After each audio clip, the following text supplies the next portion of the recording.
As Germany has redefined its position on the global stage, perceptions of the soldiers who served in the German armed forces during World War II have softened. The soldiers of Rommel's Afrika Korps, or the young Luftwaffe pilots who took on the few of the RAF in the summer of 1940, are now generally recognised as having been no less brave, skilled and honourable than those who fought for the Allies. In Germany, credit has been given where it is due. Many of the more famous individual leaders of the old Wehrmacht have been rehabilitated to the extent that ships, garrisons and military units of the post-war Bundeswehr have been named after them. Rommel, Molders, Marseille and Dietl are but a few examples. The rationale behind this distinction is clear. The Waffen SS served as the military wing of Hitler's National Socialist Party, distinct from the regular army, although its divisions fought alongside the Wehrmacht.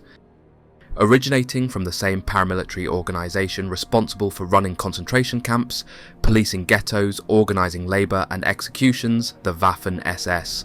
Despite any military prowess attributed to the Waffen SS, their association with the atrocities committed by their parent organisation taints their legacy, and it's only recently that we are able to discuss their military prowess freely. Surviving Waffen SS veterans thus find themselves in a difficult position. While their combat achievements are undeniably remarkable, they are often deemed complicit in the SS's crimes against humanity by association. These veterans view themselves primarily as soldiers who fought with exceptional tenacity and vigour, characteristics rarely even seen in modern warfare. They argue that there is a crucial distinction between the military role of the Waffen SS and the activities of Himmler's broader apparatus, which included the SD Einsatzgruppen death squads, Gestapo inquisitors and Death's Head concentration camp units. The comprehensive condemnation of the SS as a criminal organisation at Nuremberg further complicates the public perception of these veterans in total. Those who served as soldiers in the Waffen SS believe that history has judged them unfairly as individuals. Over the years, while researching various aspects of military history, I became acquainted with a considerable number of former Waffen SS soldiers' books and first-person accounts, all from diaries and family testimonies. Initially, many were apparently invariably reluctant to share their experiences, fearing that whatever they said would be portrayed negatively. It was time for them to tell their own side of the story. The real way history should be told. Through their accounts, and sometimes by reading between the lines, you the viewer should judge for yourself the extent to which these young men were purely soldiers. They have taken this opportunity to discuss their motivations for joining the Waffen SS, the training that moulded them into elite troops, their combat experiences and their treatment as prisoners after Germany's defeat. Make no attempt to whitewash the Waffen SS or to excuse or justify those members who, they freely admit, committed atrocities, many of which were not committed in the heat of battle or as outraged responses to enemy actions. To these veterans, the death of and brutality of World War II is evident. For those who contributed, this video is essentially about what, for most, was the primary reason for joining the Waffen SS in the first place, and life as an everyday soldier in the Waffen SS. It is important to highlight the age of the contributors. Most accounts are from men who served as NCOs and junior officers, individuals who were in their teens and 20s during World War II. This is primarily because most senior commanders of the Waffen SS who survived the war have since passed away. Their stories constitute a legitimate part of modern history and merit being recounted. Again, all memoirs are from 100% original diaries and books. This is the best way we can see into the eyes of the most authentic piece of history. So, please remember to form your own assumptions and views and let me know what you think about them. It's honestly beyond fascinating. So without further ado, let's start our story. We have quite the journey ahead.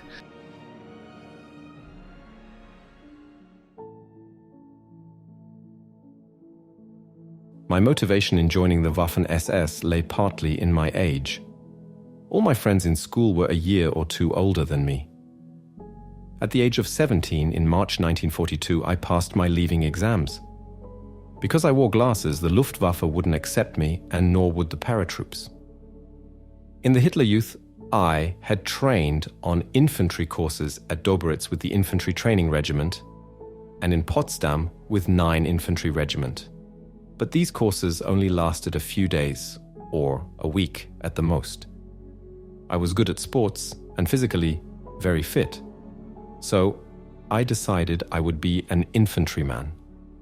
I didn't have any great feeling for the army, so I volunteered for the Waffen SS, joining the Signals Replacement Battalion in Nuremberg.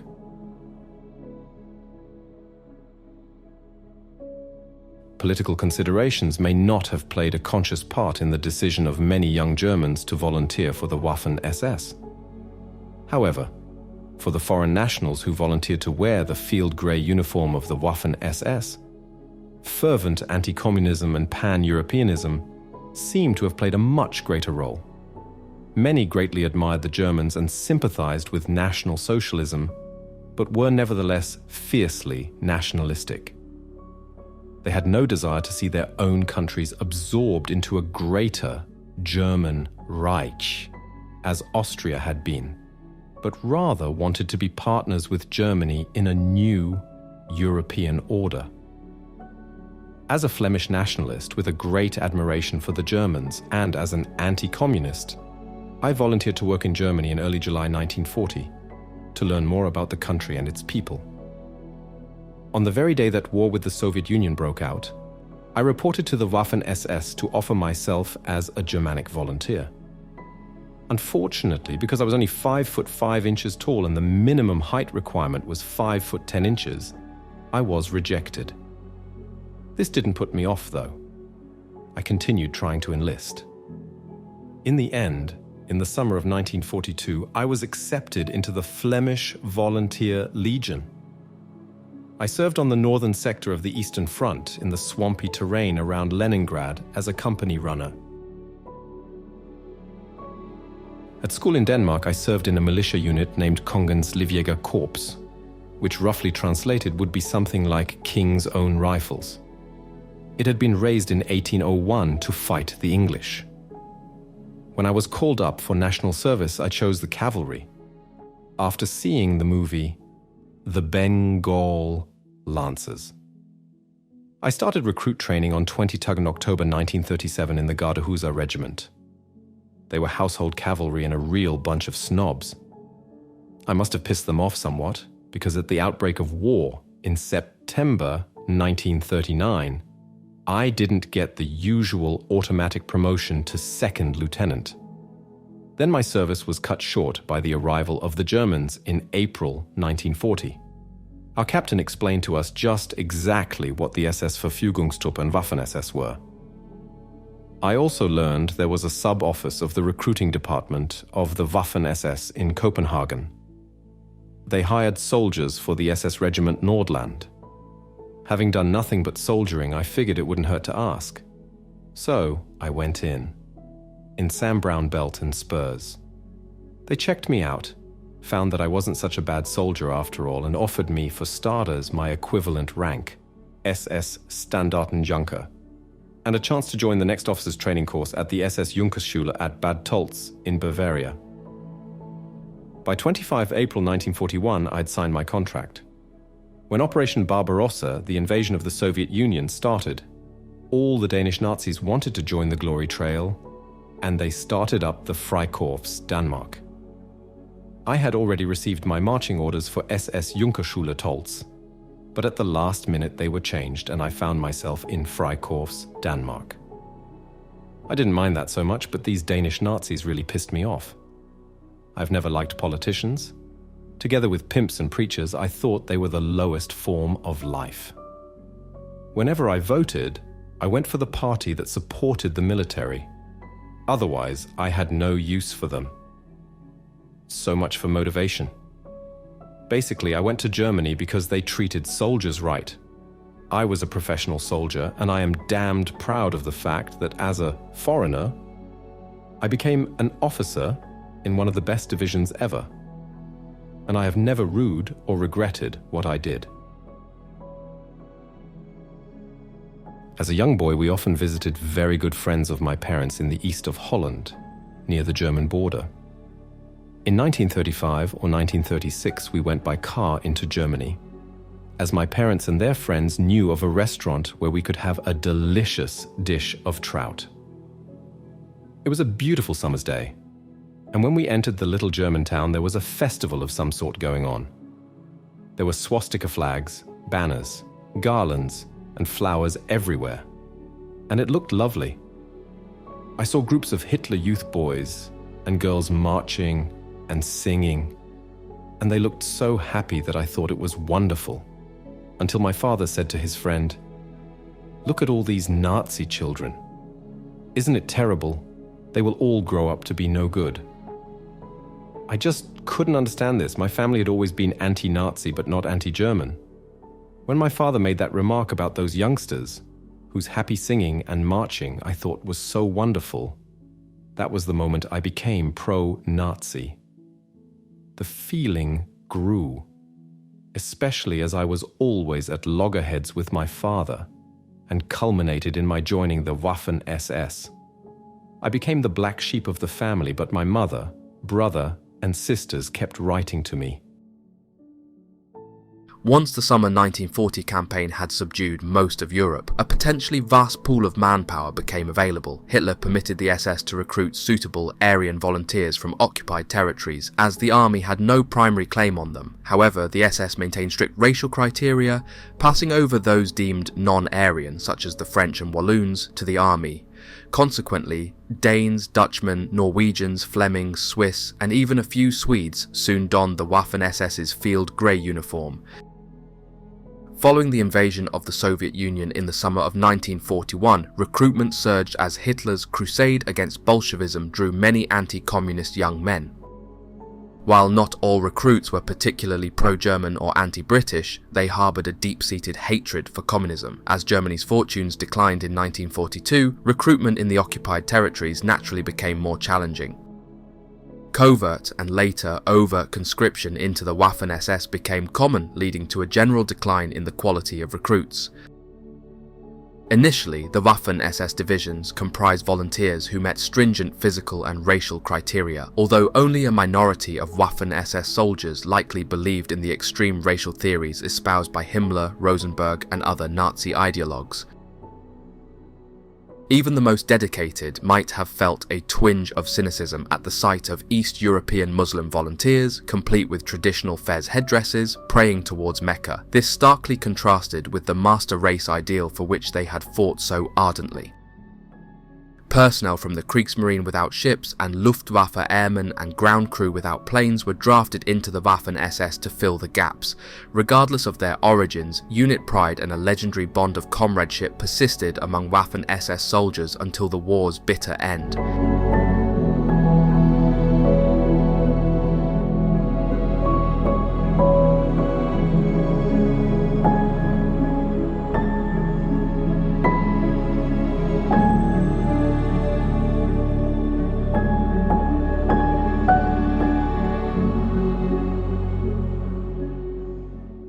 The days spent in training were long and hard. The training was always intense and repetitive, and very realistic. It was repeated until everything was done almost automatically. But I think this helped save many lives when we were in combat. We were all good at sports, but the instructors always pushed us to the limits of our endurance, and gave us tasks to prove our steadfastness. One day, for example, we were taken on a march carrying full kit and wearing gas masks. We reached the Dutzenteich, a large pond or pool with water around 5 to 6 feet deep. We averaged 5 foot 9.7 inches tall. We were ordered to march on, straight into the water, singing all the while. Nobody faltered. Then at last we were ordered to turn back when the water reached our necks. We returned to the barracks, soaking wet, at the double. We liked the great majority of our superiors, the squad leader, the platoon commander and the company commander, and not just liked, but respected them. If we were wet, cold, and tired, we knew they would be as well. I only know of one case of an NCO being disliked, a corporal, because of his treatment of the Flemish in particular. One Christmas night, when he was stoned out of his mind, we wrapped him in a blanket, dragged him feet first down the stairs into the cellar, threw him into one of the long washing troughs, and turned on the cold water. He got a sound beating, his colleagues turning a blind eye. He behaved much better afterwards. The training concentrated mainly on discipline. It was rammed home to us that an order from a superior had to be obeyed. If that person was, for example, just an Oberschütze, private first class, and just slightly higher in rank than you, it made no difference. He was still your superior, and you had to obey his order. We were never, however, ordered to do anything unreasonable, such as jumping from a window without checking to see how high it was and things like that. However, they did excel in making you obey an order to take cover in a water-filled ditch, or a bramble bush, or slushy melting snow. But of course, such training could later save your life. It was really just a battle of wills. This does not mean that our spirits were broken. Not at all.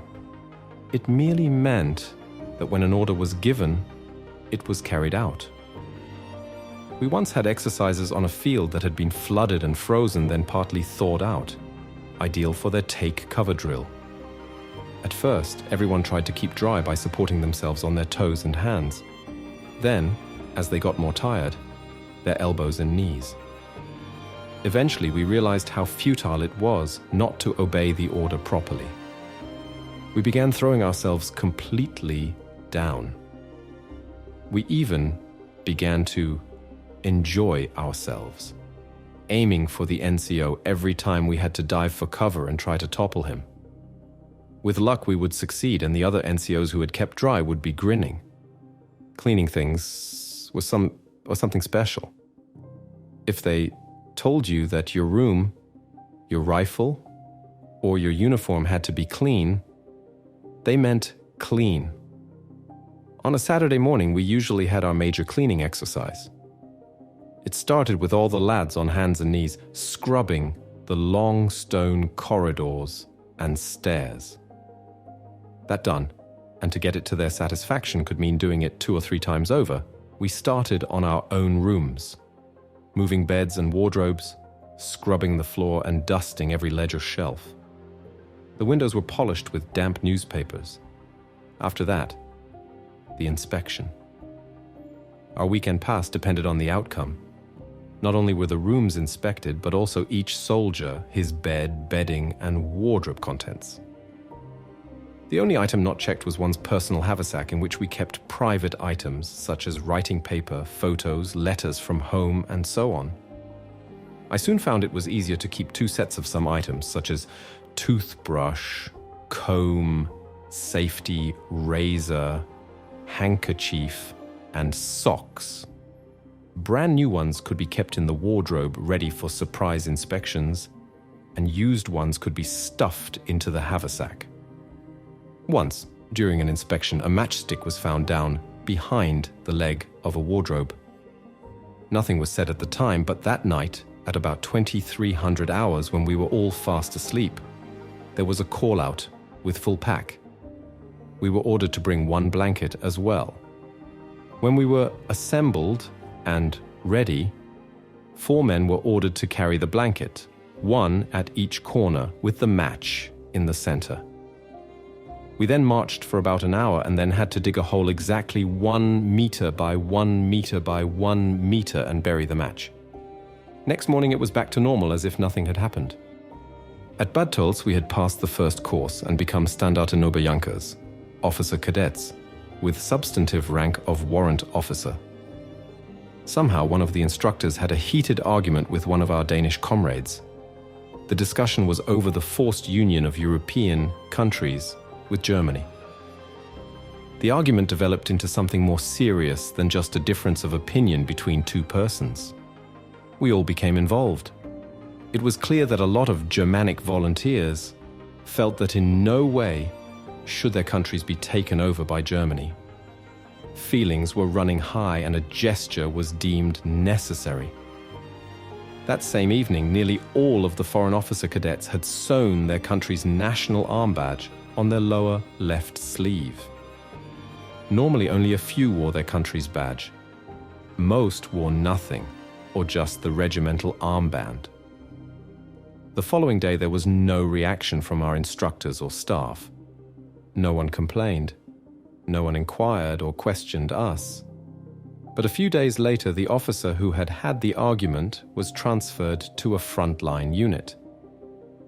When it comes to political indoctrination, yes, I certainly remember that. We were told to study certain passages from Hitler's Mein Kampf, as we would be questioned about them in the next session. We all disliked this very much. We had to spend a lot of our free time reading something that we were not very interested in. Another important factor was the language difficulty. For most of us, it was extremely hard to explain in our own language what we had read in such a book. But in German, we did not even know everyday words or simple expressions. We could understand commands. We knew all the German names for all the bits and pieces of our weapons, uniform, and so on. And we had no trouble when, in town, we wanted to order a beer, a meal, or start a conversation with a civilian.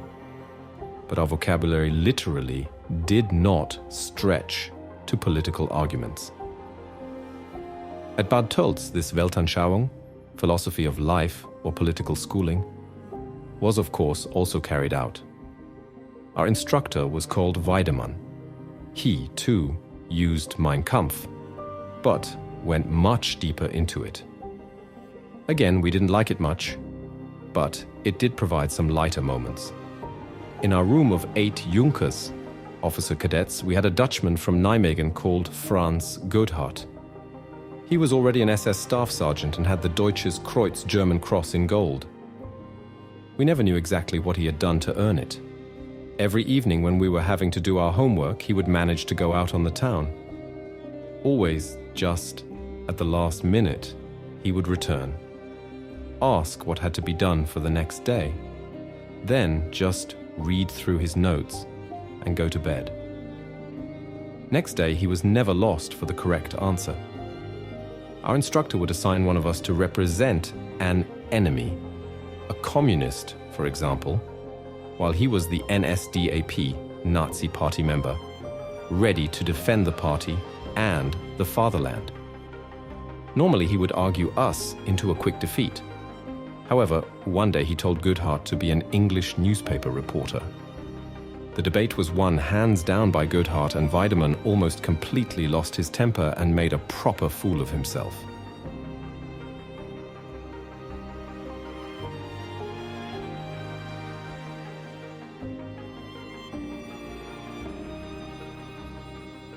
After completing my labor service in July 1943, I was posted on 30th of August to the Transport Reserve Depot at Weimar-Buchenwald.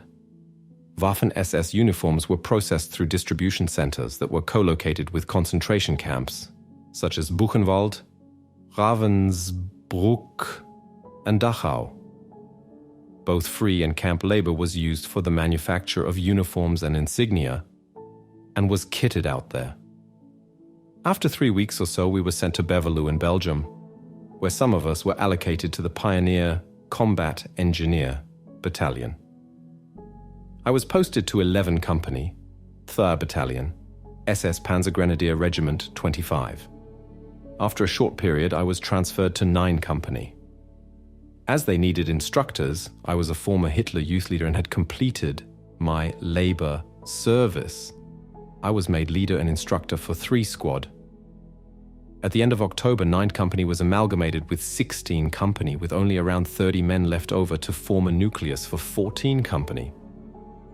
It was soon brought up to nominal strength, and I came to the company staff as a dispatch rider.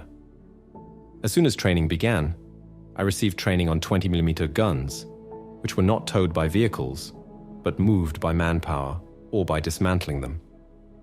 As well as training on the gun, we got instruction on how to use the rifle, pistol, machine pistol, and especially for us dispatch riders, the map and compass.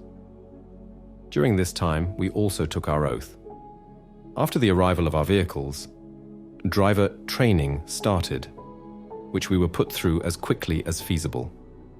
Then, in January 1944, we took part in motorized exercises with SS Panzergrenadier Regiment 26, but only 1 platoon from my company took part. After that, the company was equipped with half-tracks mounting guns. a second great motorized training exercise was inspected by Field Marshal von Rundstedt. The entire company took part.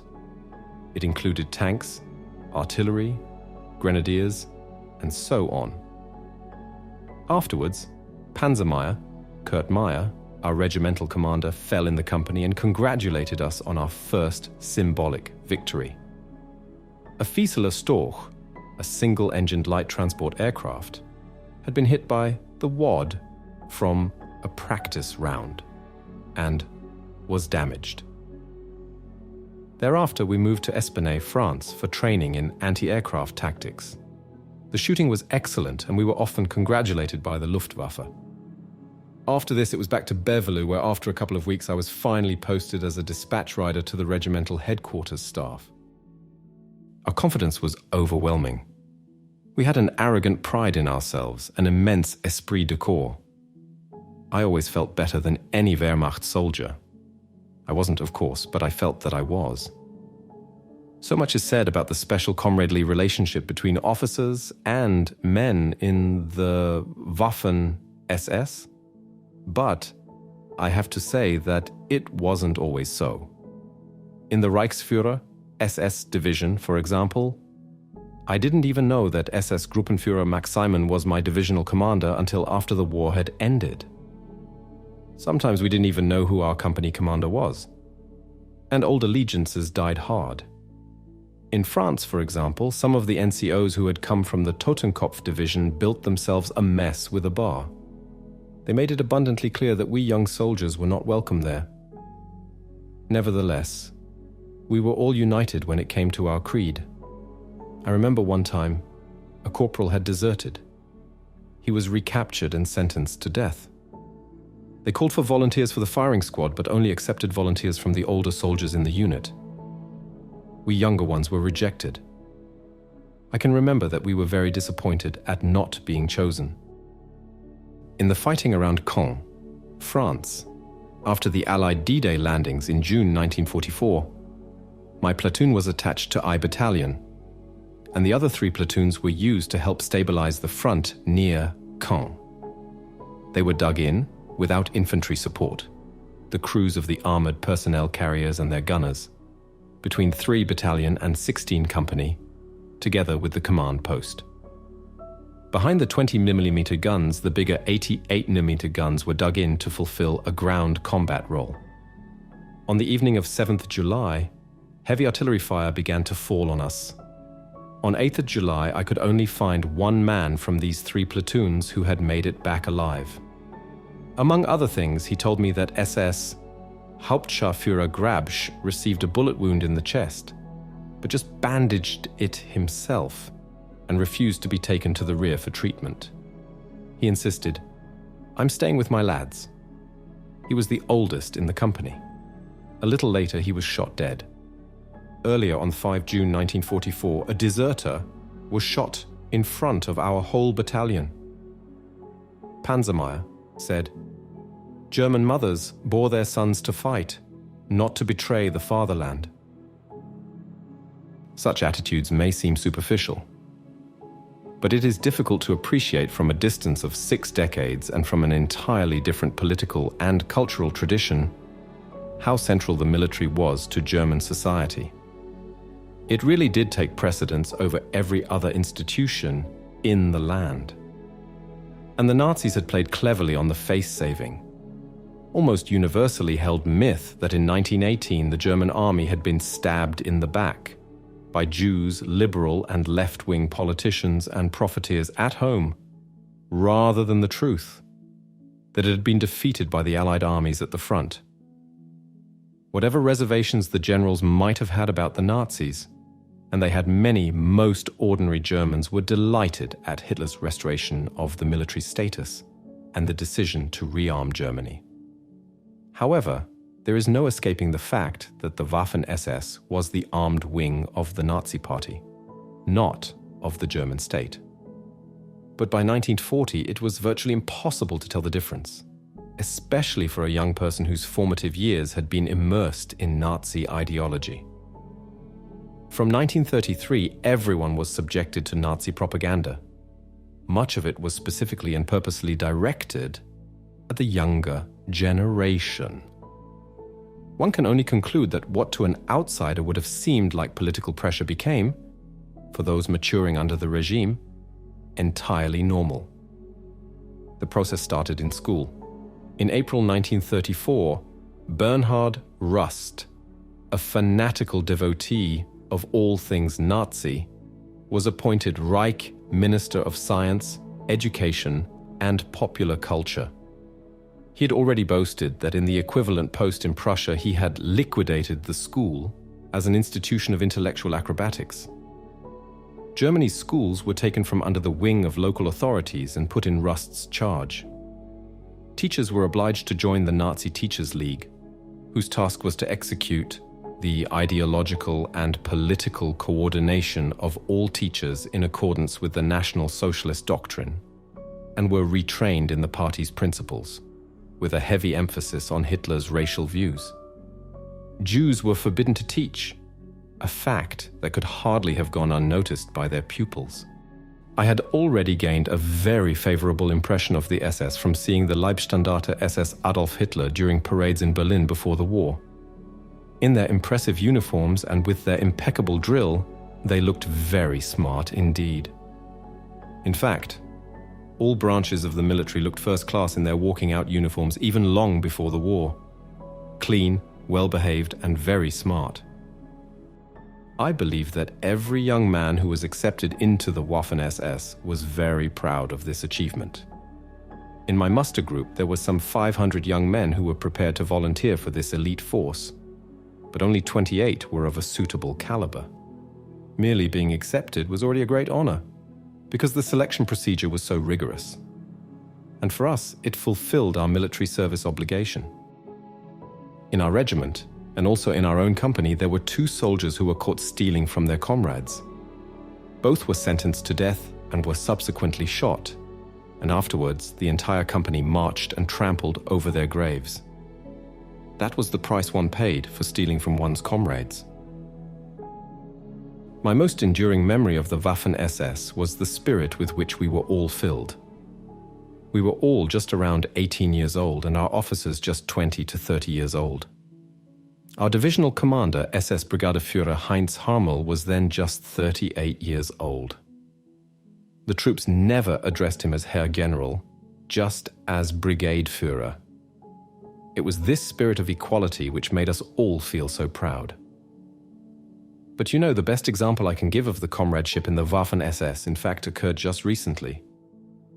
My telephone rang, and at the other end of the line was my old chief, General Heinz Harmel, recently turned 88 years old. He had heard that I was about to go into hospital for a heart operation. Now I ask you, how many former soldiers get their old commanding general telephoning to ask how things are? Doesn't that say everything about our comradeship? In the old days, I was just a corporal and the driver of a command tank, which Harmel occasionally used.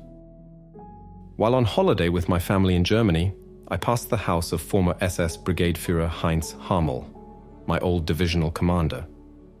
I decided to pay a courtesy call. Harmel welcomed me enthusiastically, asked what I was doing in that part of Germany, and insisted I stay there with him as his guest. I respectfully declined, saying that I couldn't possibly impose on him as I had my whole family with me. He had an index system with the names of every single soldier who had served in the Frundsberg Division. He confirmed my name was on it, and we had an interesting chat about old times. I told him about one occasion when he was newly posted to take command of the division. The lads were asking what the new commander looked like. Some of the old salts said, "If you see a guy with a bottle of good brandy in one pocket, a big box of cigars in the other, and the Knight's Cross sparkling at his neck, that's him." Of course, we thought this was a wind-up. Then, sometime later, during the fighting in Normandy, a captured American jeep arrived at our location.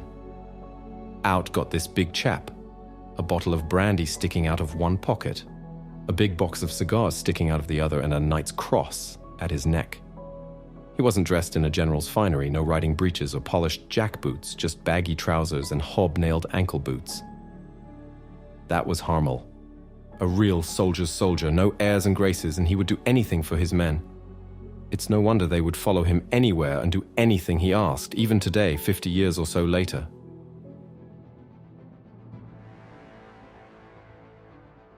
The immense force assembled for Operation Barbarossa, comprising 140 divisions including over 3 million men, 7,100 guns, 3,300 tanks, 2,770 aircraft, and an additional 500,000 troops from Allied nations, initiated its assault at 3 AM on June 22, 1941.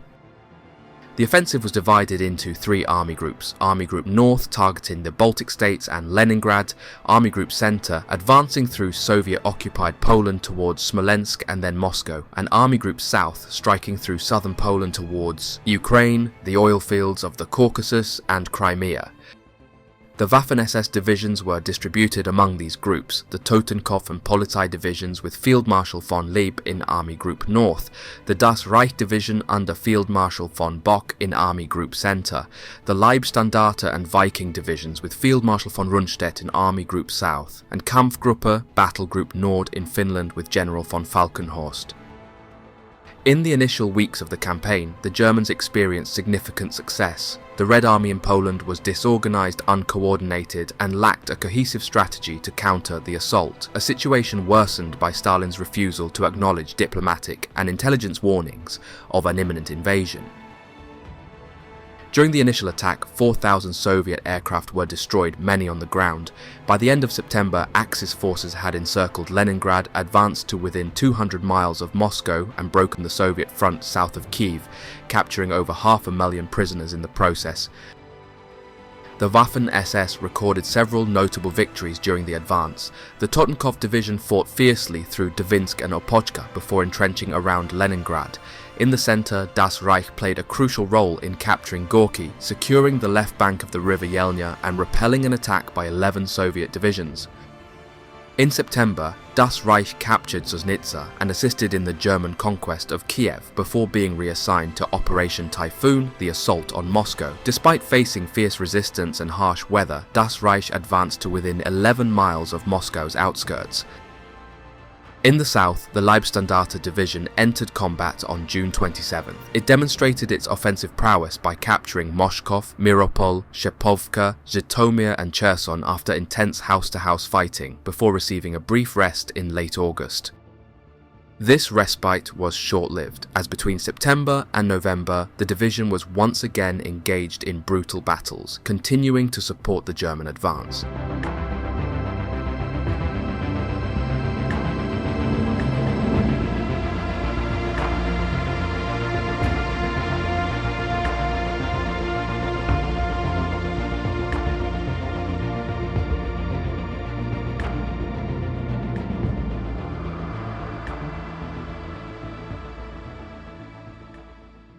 As we advanced between Mariupol and Taganrog, we halted our vehicles along the roadside to take a rest.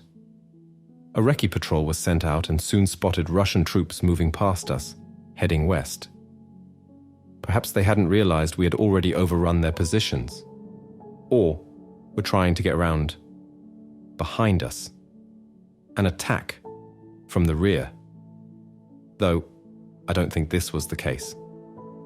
We set up our machine guns on a railway embankment, and our mortars on the road. The subsequent action was swift. Thanks be to God we didn't suffer any casualties, but the Russians lost all their weapons and supplies. As we progressed farther towards Taganrog, we passed an airfield. Once again, we had to disembark from our trucks and take the airfield, even as planes were still landing and taking off.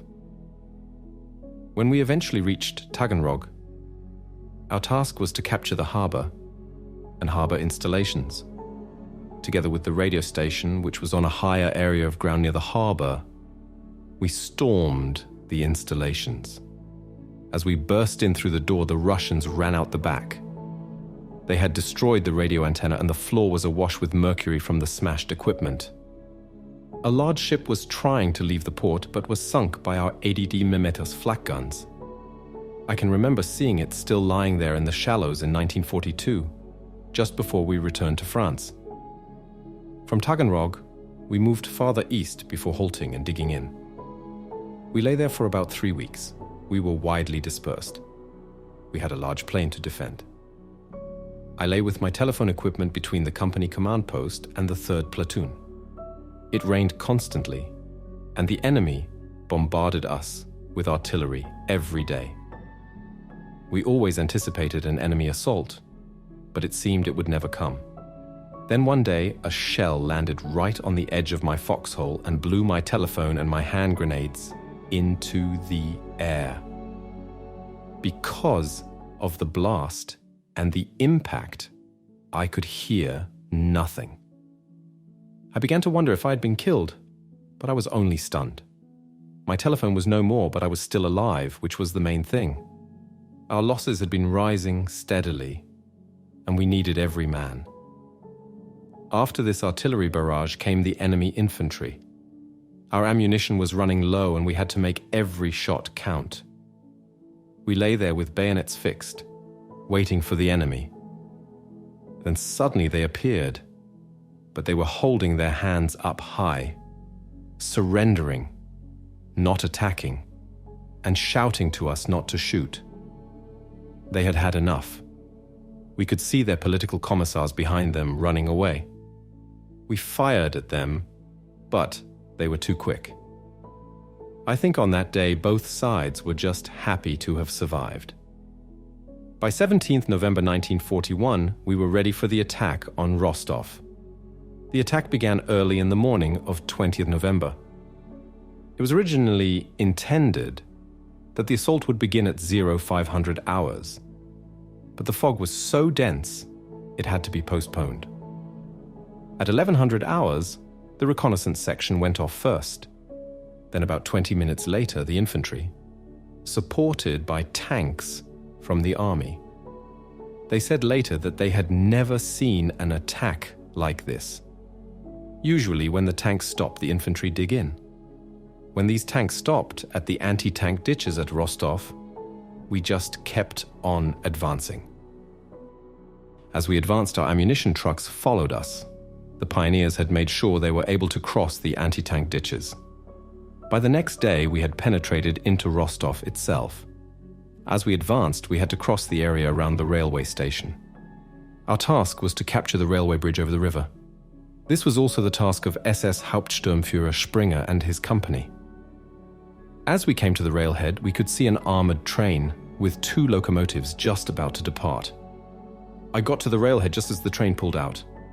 Suddenly our flak opened up and destroyed both locomotives. It turned out that the train was full of political commissars and their families who were about to flee. But things didn't turn out quite as these gentlemen had intended. In the station, our company went into position and I was sent to the battalion as signaller and telephonist. As I was reporting to SS Sturmbannführer Fritz Witt, 3 Company was already over the bridge. Eventually I was given an order to lay a telephone line over to the other side of the bridge, but only got so far before being called back. The Russians were attacking the other side, but they couldn't break through, and we held the bridgehead. On 2nd December, we had to evacuate Rostov again, the enemy being too strong for us. We had little or no supplies, our advance had been too fast, and we had outran our replenishment vehicles. When we took Rostov, we had no radio communications with our supply troops or with Army HQ. We were on our own. It was very cold and we had no winter clothing, only what we were wearing, and that wasn't much. It was a wild retreat. We had to get out as soon as possible. The fuel tanks in our diesel trucks were frozen, so we had to feed the engines directly. One man was in the cab with a can full of diesel fuel, while another fed the fuel directly into the engine with his drinking cup. And this is what we had to do all the way back over the Zambek until we reached our new positions. Our comrades from the Wehrmacht were already there. They hadn't followed us into Rostov. There, in our frozen holes in the ground, we brought in Christmas and the New Year. We made our subterranean hell as habitable as possible, making lanterns from small tins filled with diesel and a wick. In January 1942, we were moved into the village and built our shelters and machine gun bunkers in the houses. To us, it was luxury. In front of us, down by the river, lay the rifle company, widely scattered, with few men. Our condition was not much better. We had had considerable losses and no replacements. I can remember we were 4 hours on watch, 4 hours off. It must have been worse for the rifle company as they were in the front line and had to drive off any enemy attacks. For us, it was a little better, because we lay behind some cover in our bunkers with our heavy machine guns. We often had to give fire support to our comrades to beat off enemy attacks. As the weather became warmer, the results of our handiwork became evident. As the snow melted, the bodies were exposed and began to rot. The stink was terrible. Then we were withdrawn from our positions and replaced by Polizei troops. We were only halfway back to Taganrog when we heard that the Russians had overrun our old positions and we had to go back and throw them out again. The Russian propaganda loudspeakers wished us a pleasant stay in France. This was how we first learned that we were to be withdrawn from the Russian front and transferred to France for refitting and reorganization.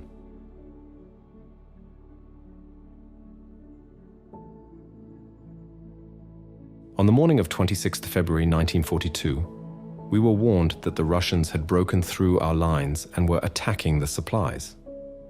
We were sent to help, but when we arrived at the scene, we found the Ivans had already been there. Trucks lay abandoned in the snow, their contents scattered all around. It was a scene of utter devastation. The drivers had been dragged from their cabs and either clubbed to death with rifle butts, had their throats cut, or been bayoneted. It was a really sickening sight. We heard later that the Russians had broken out of an encirclement we had them in. There wasn't enough of our infantry to hold them, and had attacked our supply column, stolen all our food, and disappeared. We were tasked with finding them in our half-tracks. It was a short, sharp engagement. We took a direct hit in the engine. Stuck there, unable to move, we were sitting ducks. The number one on the gun was hit in the head by a bullet that went straight through his steel helmet. The loader was hit in the hand, and then our sergeant was peppered with shrapnel. We had to get out quick. We jumped off the vehicle into the deep snow, which, being a meter thick, made for a soft landing, though subsequent movement was difficult. I went to get my rifle from the rack on the vehicle. Now, our regulations stated that when they were secured on the rack, the slings had to be tightened up against the stock. One of my comrades had been careless, though, and had left it loose. His carelessness saved my life, for the loose sling got tangled with my rifle and held me up for a couple of seconds. Just then, a Russian bullet hit the vehicle right next to me. If the tangled sling hadn't have held me back for just that second or so, the bullet would have hit me. I took 2 rifles and, holding them at the muzzle end, used them as a pair of skis to propel myself through the snow. I'd only gone 10 meters or so when I came under fire. I couldn't see the enemy, and in any case, I only had 5 rounds in each rifle. I began firing in the direction of the muzzle flashes, but it would be only a matter of time before I would be hit. Fortunately, a half-track from the Pioneer section arrived on the scene and rescued us. The next day, we went back to recover the vehicle. The body of the number one on the gun crew had been badly mutilated by the Russians. He was dead, of course, and wouldn't have felt anything, but why did they have to mutilate his body like that? As the supply problem got worse, we had to live off the land to supplement our meager rations. We would try to exchange our cigarettes with the local civilians for bread or some eggs. Of course, there were some who had no hesitation in just helping themselves. One day, for example, a local complained that some soldiers had stolen one of his pigs. Our commanding officer ordered us to line up in full battle order for an identity parade, lined up in camouflaged smocks, and the rest of our gear, we all looked exactly the same to the poor peasant, and he couldn't identify the one who had taken his pig. On occasion, we were paraded to check that no one had eaten their iron rations, hardtack biscuits, and tins of cooked meat, which could only be used in an emergency, and only then if authorized by an officer or NCO. Our commanding officer ordered any man who had eaten his iron rations to take 3 steps forwards. Well, we all looked sideways at one another. Then the whole company took 3 steps forward. Normally this would mean 3 days punishment, but of course they couldn't jail the entire company. However, as a punishment, we were made to dig trenches large enough for our vehicles to be driven into to protect them from shrapnel. The hole that can accommodate an 8-ton half-track is big, I can tell you. Then we had to dig foxholes for ourselves. It was punishment, of course, but at least we could use the trenches as cover during enemy attacks. When the fighting in the pocket had ended, I was summoned to see the commanding officer, though I couldn't think of anything I'd done wrong to get into trouble.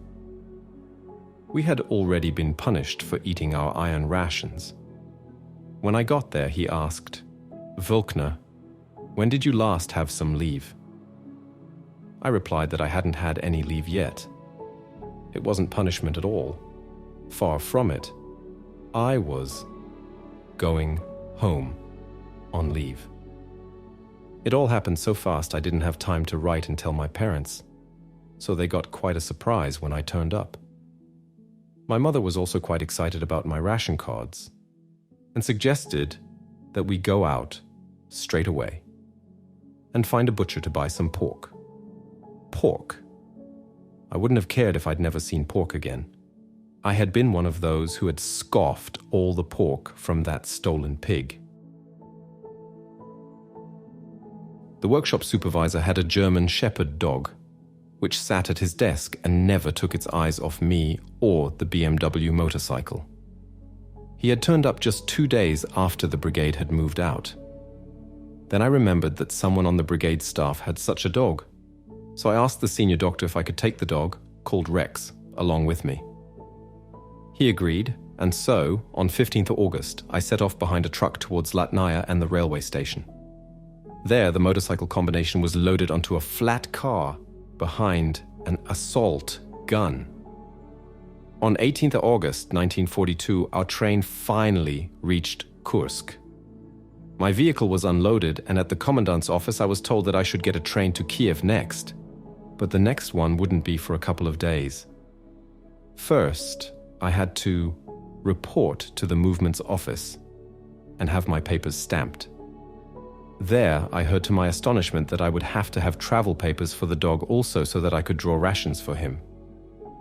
After much toing and froing, an elderly Hauptmann who wore the Iron Cross from World War I got everything in order for me. In the evening, I went with him and a lieutenant to visit the Kursk State Theatre. That was a real lark. There were many pretty ladies, elegantly attired, some with children in the boxes with them, but all of them were escorted by members of the Wehrmacht. Around midnight, our train left, heading for Kiev, where we arrived next morning. I unloaded my vehicle and reported to the movement's office. Here, my travel papers were stamped for Minsk, and I drew rations for myself and Rex, and received pay and ration coupons. I must say, the German administration system worked perfectly. As I had 2 days before the next leg of my journey, I went sightseeing around Kiev, which we had captured during the previous year. I was eventually able to get on an empty Italian train heading towards Gomel.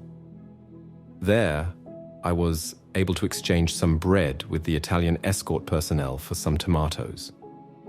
I remember the only warm food available was spaghetti. After 2 days, the train reached Minsk. I reported to the movement's office and was told that I should report to the assembly point for the brigade. This I found right away in a village near Borisov, where I was ordered to report to the 10th Regiment. It was already beginning to get dark as I made my way there. Fortunately, the roads were in good order, which made the journey bearable. Suddenly, from the woods on my right came rifle fire. 2 or 3 bullets hit the bike, though fortunately not the fuel tank, and another bullet hit my lower left arm. Rex remained unharmed, always crouching down low in the sidecar. I immediately opened up the throttle and sped away. At the regimental command post, a doctor bandaged my arm and gave me a tetanus shot. My attackers had been partisans who were active in the area and were threatening the road and rail lines. I reported that I was ready for further orders, but the doctor ordered that I was to have 2 days rest. Then came the order to move once again. The regiment moved from Brasov towards Kshatsk and then turned northwards. Shortly before reaching Kharkov, the gear lever on the bike broke. A Russian helped me to push the bike into a village where there was a blacksmith. He welded up a new gear lever, which was so perfect that even today it astonishes me what that man could do. By then, it was dark, and I could not risk traveling farther because of the ever-present threat from partisans.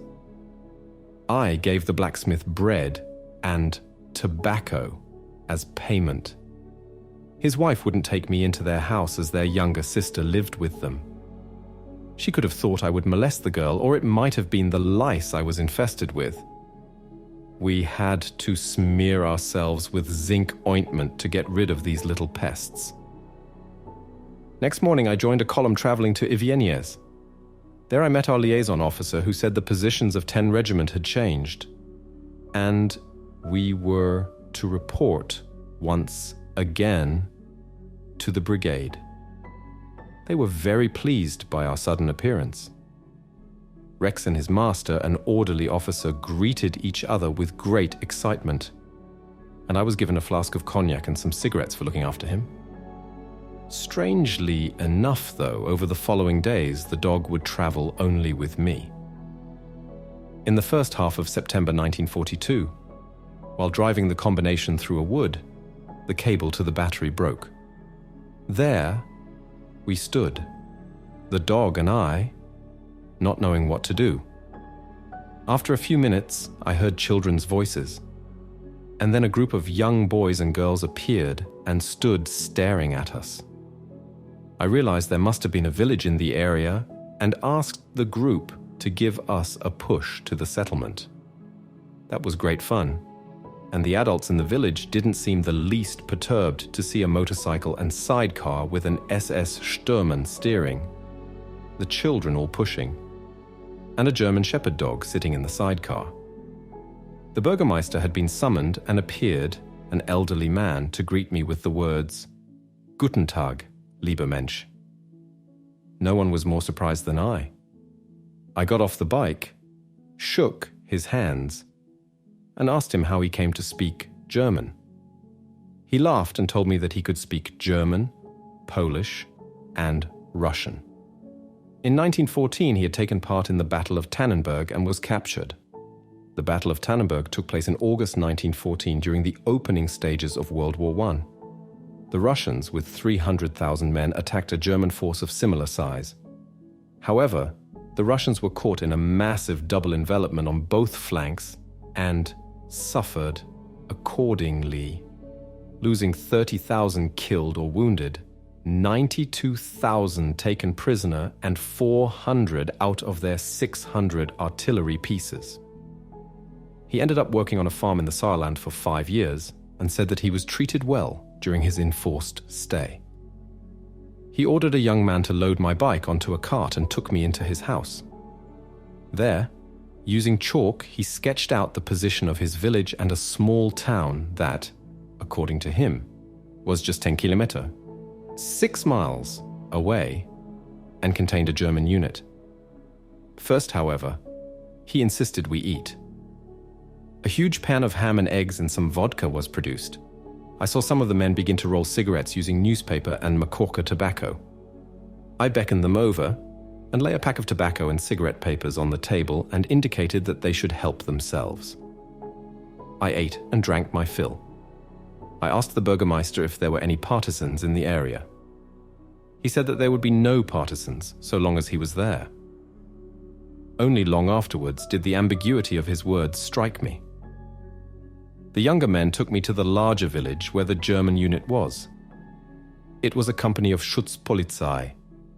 They repaired my bike while I slept off my intoxication, and then I joined a column heading towards Kharkov. When I arrived there, the commandant's office did not know where the brigade was and said that I should wait. I was given food for myself and the dog, and then did what most soldiers have to do: wait. Next morning, I joined a supply column heading for a village about 30 kilometers 19 miles from the Slusk forest. There I was told I would have to wait until the next morning before I could proceed.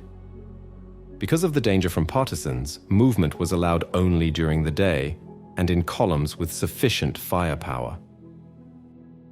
It was quartered with two ladies in their 40s. One was always smiling to show off her wonderful gold teeth. I was just 19, however, and didn't find ladies in their 40s particularly attractive. More and more ladies arrived, then German junior NCOs and sergeants. A gramophone was produced, and a real party started. As I had drank plenty of vodka, I went to sleep, as ever, with the dog by my side. Next morning, I traveled up to Slusk. There I went to the Soldatenheim for a wonderful midday meal.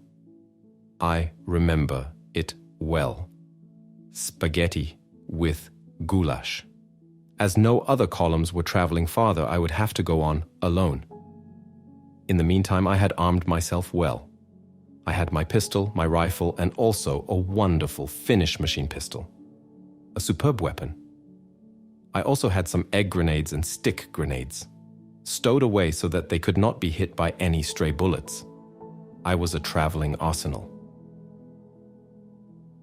After traveling a few kilometers along good roads, the skies suddenly darkened, and then came a great cloudburst. I really could not continue. I turned off the road at the next farmhouse and drove right up to the door. The dog and I stood in the porch, soaking wet. I knocked on the door and it was opened by the most beautiful Russian girl I have ever seen. She burst out laughing. The dog and I must have made quite a sight.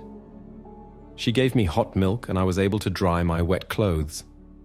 I gave her some bread and sausage paste, for which she was very grateful.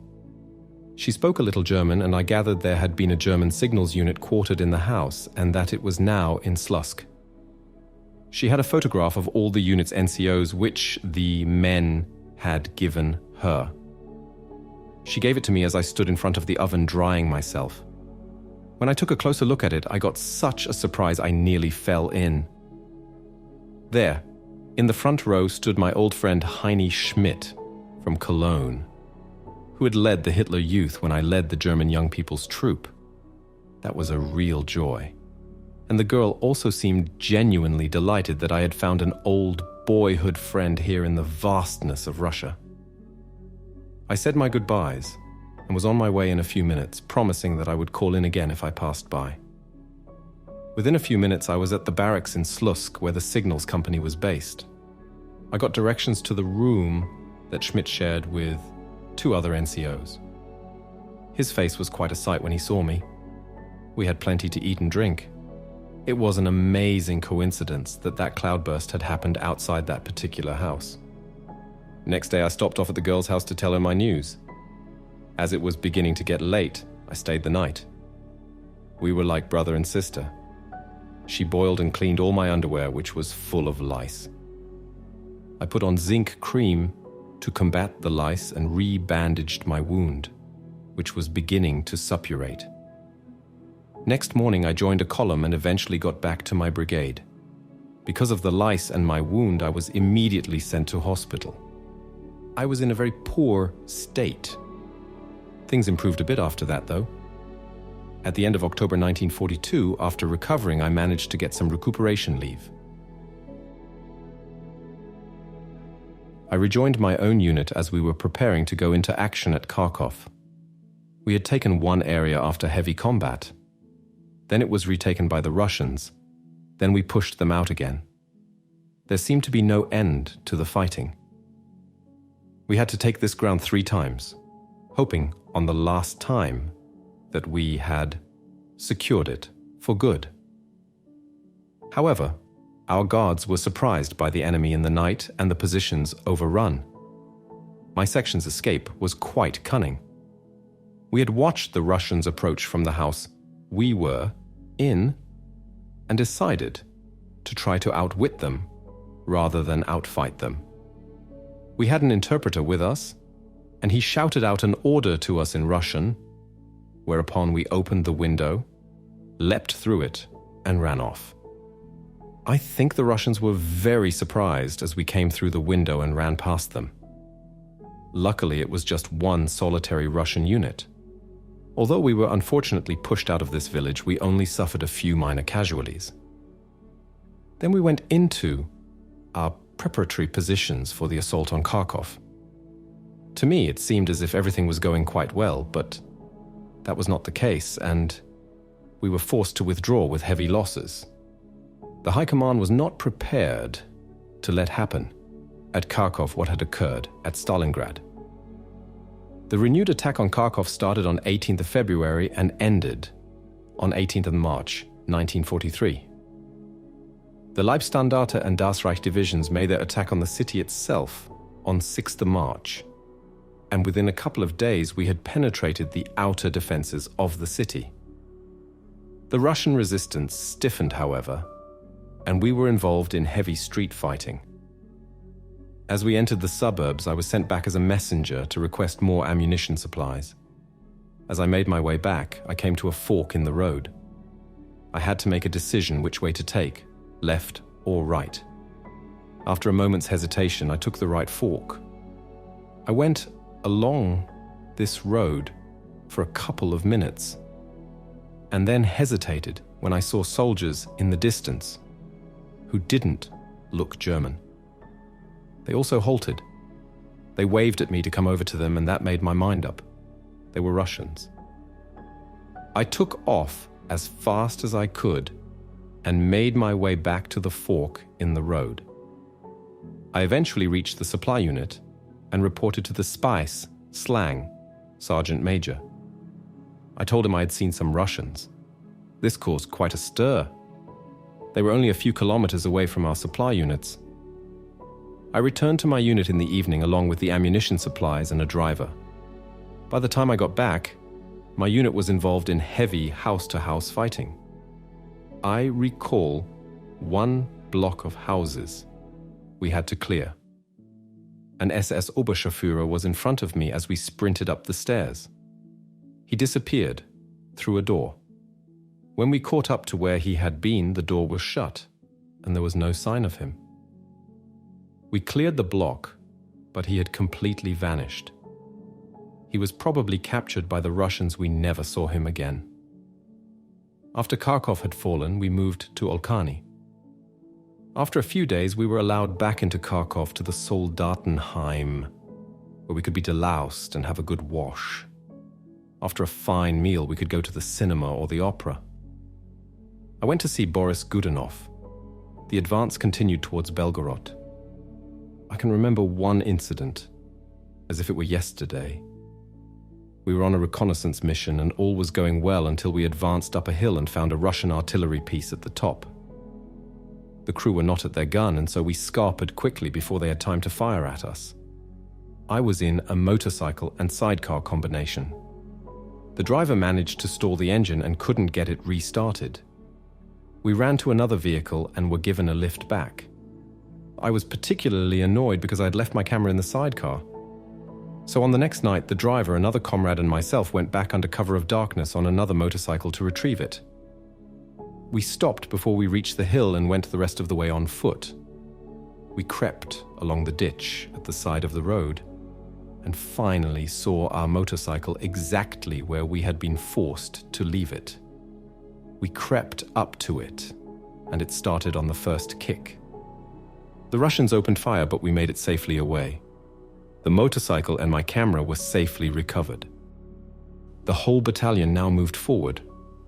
With another comrade, I was sent forward on a reconnaissance to see if we could spot the enemy.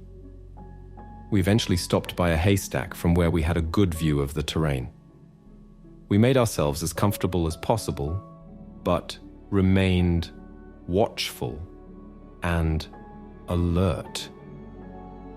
In retrospect, we were being rather stupid. For having no field telephone or radio, we had no way of contacting our unit. As 2 German planes flew over, we stood up and waved to them. They spotted us, but thought we were Russians and came into attack. Twice they strafed us. My friend ran forward directly into the hail of bullets, but was miraculously unhurt. I threw myself to the ground and got hit by a bullet in the right thigh. I felt the warmth of the blood on my legs, and as the planes flew off, I rolled up my trouser leg and could see the bullet. Fortunately, it hadn't penetrated too deep. I dug it out myself and bandaged my leg. We made our way back and reported to the company commander. I thought I would be sent to hospital, but it was decided that the wound wasn't serious enough, and so I stayed with the unit. The order to move came on 11th July 1943. We started in the early evening, traveled all through the night, then slept during the day. Each day we presented ourselves differently to confuse any hostile eyes. First, showing all our weapons, then with no weapons visible at all. Everyone in shirt sleeves, then all in tunics, then all in full camouflage gear. Even the divisional signs on our vehicles were changed at random. The Russian partisans must have gone crazy trying to work out which units were on the move. This tactic was also used during Operation Spring Awakening, the German offensive against the Red Army in Hungary in 1945. In an effort to fool the enemy, all identifying insignia were removed. I could see Russian infantry in front of my trench.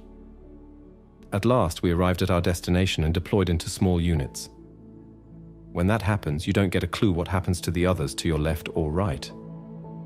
Our company met a lot of trucks with Wehrmacht troops who had obviously been thrown out of their positions by the Russians.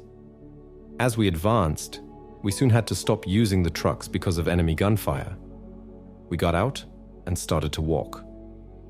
The route we followed was very soft and sandy, and it made marching, especially carrying a heavy machine gun, really tiring.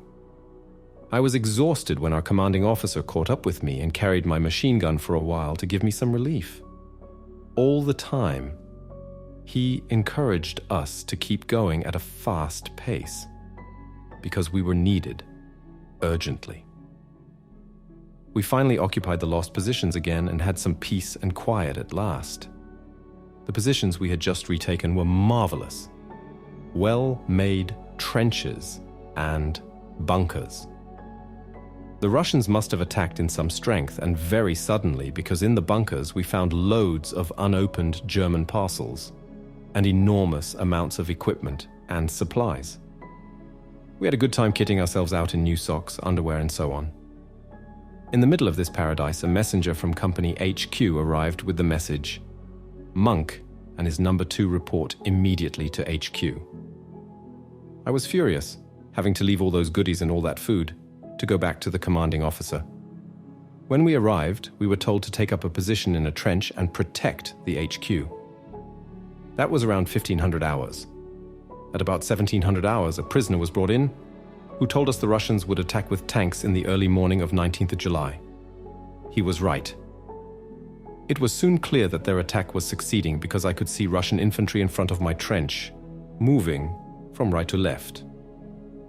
At that time I had a MG-34, a beautiful machine gun, very reliable and accurate. My number 2 was a Romanian farmer's son. His German was not too good, but his willingness to help was enormous, and so was his strength. Where any other number 2 would carry the regulation 2 boxes of ammunition, he would carry 4 and still keep up the pace. There was a great shortage of brass in Germany at that time, so shells for rifles and machine guns were made from steel instead of brass, and then lacquered to prevent them rusting. So there I was. I had an excellent machine gun, a first-class number 2, plenty to shoot at, but poor quality ammunition. Normally, we tried to control our firing and let loose only short bursts. This time, however, the numbers of enemy moving in front of us were so great that much longer bursts were required. That overheated the barrel, and before I could change to a cool one, the gun jammed. A varnished round had stuck in the hot barrel. In my efforts to put things right, though, I neglected my own cover. I felt as if someone had hit my shoulder with a hammer. I had been wounded. I didn't feel any pain, though, and fortunately, could still move my arm. Then I heard a noise to my right and saw that my number 2 had fallen back in the trench, just as he was lifting a full ammunition box. He had been hit in the left temple and killed instantly. The shot must have come from our extreme left. Looking in that direction, I could see brown Russian uniforms. As my machine gun was useless, I fired my pistol in their direction and then ran back along the trench. I soon met several SS soldiers who I recognized as HQ personnel, cooks, clerks, and supply people. They were not really frontline soldiers, and so, unsurprisingly, no one knew what to do next. Lying on the ground was our commanding officer. The others said he was dead, but I took a closer look. He had been hit by a bullet just on the outside of his left eye, and the exit hole was in his head near the left earlobe. It looked very bad, and I thought that he was indeed dead. But then he moved. The others pointed to a trench and said they were going to follow it as it should lead to Battalion HQ.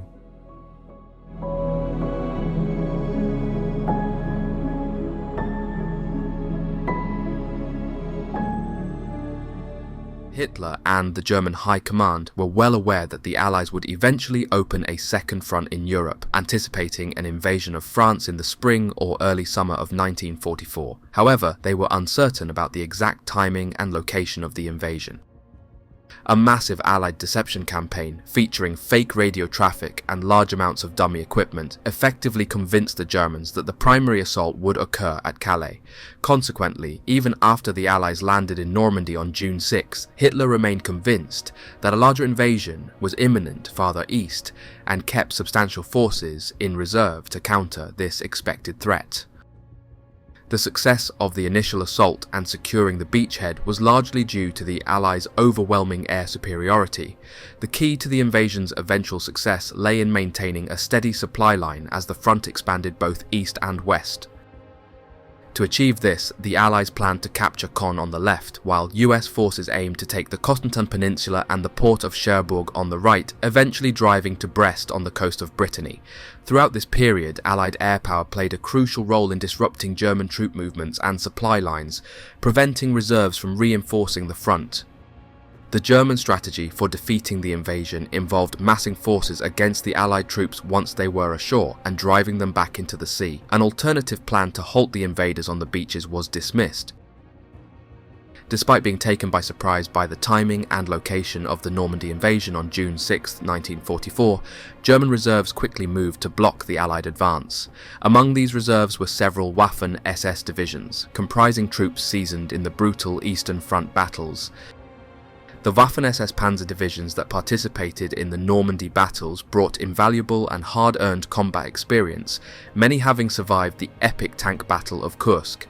In contrast, many Allied tank crews were inexperienced, with the armoured units that landed in Normandy being relatively green.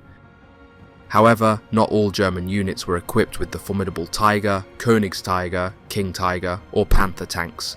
The backbone of the Panzer armies remained the venerable Panzer Mk4, which allowed the Allies to compete on relatively even terms. Additionally, the Allies possessed vast reserves of men and material and maintained near total control of the air, significantly tipping the balance in their favour.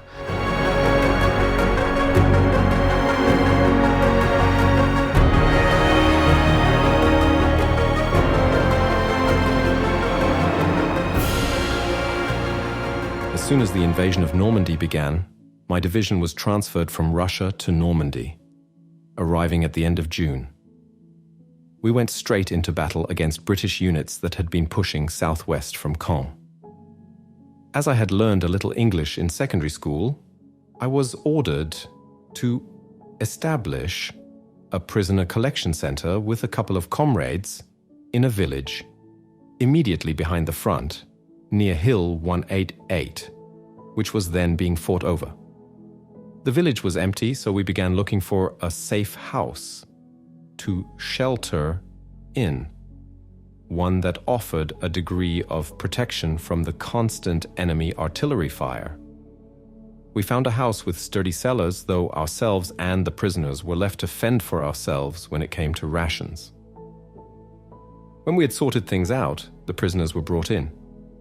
They were young chaps like us, very confused, though glad that for them the war was over. I tried to converse with them, and did manage to reach a level of understanding, agreeing on the pointlessness of war and similar things. All the while shells were landing around us, forcing us to stay in the cellars. The British stayed with us for 2 or 3 days, and then they were transferred further to the rear to be replaced by fresh prisoners. During that 14-day period, I met a variety of interesting people. I always took a couple of prisoners with me when I went searching for provisions during the quiet spells. As I treated the prisoners fairly, I reckoned that I could count on them not trying to escape. There were still cows running around in the meadows surrounding the village, though they had all been wounded by artillery shells. Nevertheless, they could still be eaten, so we slaughtered one. One of the prisoners was a cook, and he prepared a wonderful roast for us all. As we sat down to eat it, enemy artillery opened up on us and our house took a direct hit, which badly wounded the cook. Fortunately, transport arrived that evening to take the prisoners away, and he was treated. As I've said, when we came under fire, we all took refuge in the cellars, and while down there the prisoners would always get out their snapshots and show them to me. We were all in the same boat. After 14 days, we were forced to abandon the village and pull back. Soon we were trapped and encircled in the vicinity of Falaise, and things became terribly confused. On 18th August 1944, we received orders to take our tanks and rescue some of our comrades who were encircled by the Americans. On the way there, I caught sight of my friend Rudy at a crossroads, but I couldn't say much to him because we were under fire at the time. When we reached our destination, around 60% of the place was already in enemy hands. Unfortunately, all our ammunition was located there. Undaunted, we blew up the ammunition to deprive its use to the enemy, despite being under constant fire. By then, however, the whole area had been closed off by the opposition. It was total chaos, with artillery duels going on everywhere, fighter bombers and fighters in the sky, and tank battles raging all around. The area we held got smaller and smaller. We tried to reach our own unit with our tanks, but it no longer existed. It was every man for himself. During the evening of 19th August, we managed to assemble a few detachments from various units to attempt a breakout, but it was pointless. However, as we advanced into areas which were occupied by the enemy, we found we were safe. Though they were full of British and American tanks, they did not shoot at us. They just let us through. The nighttime journey itself was eerie. We had no specific destination, and radio contact had been lost with the command. German and Allied soldiers dead, burnt-out vehicles and tanks. As dawn broke, my tank and a self-propelled gun reached a crossroads in the forest. In the distance, I could hear an MG-42 machine gun chattering away, perhaps the location of the front line. Suddenly, firing broke out, and the self-propelled gun went up in flames. The enemy was nowhere to be seen. Then there was an almighty jolt, and we slewed across the intersection. One of the tracks had been ripped off by a shell. Amid the destroyed lorries, gun, carriages, and dead bodies, my tank lay helpless What were we to do? There were 3 of us left. We took the decision to blow up the tank and attempt to escape on foot. As soon as we left the vehicle, though, we came under machine gun fire from both sides of the road. My 2 comrades were killed by this gunfire. I was alone. What could I do? As the explosives hadn't gone off, I crawled back to the tank, closed the hatch down and waited for whatever or whoever would come my way. Around midday, I heard the sound of engines, and then a column of vehicles, tanks and lorries full of British soldiers rolled past me heading east. I didn't move. Afterwards, 2 American ambulances stopped at the crossroads. They were driven by German soldiers and medical orderlies. They got out and examined all the fallen who were lying around, but they were all dead. I emerged from my tank to find out what was going on. They said they had been prisoners for 4 days and were looking for German wounded. As I wasn't wounded, they couldn't take me with them. I was back on my own again. Darkness came. I was still uncertain as to what course of action to take. As I was walking, I came upon a forester's lodge, which was full of fellow Waffen SS comrades and some paratroopers. They were organizing another breakout, so I elected to join them. However, we were then fired on by British tanks. Resistance was useless. We were in the middle of enemy-held territory and had hardly any weapons. So we surrendered. That was on 21st August, 1944.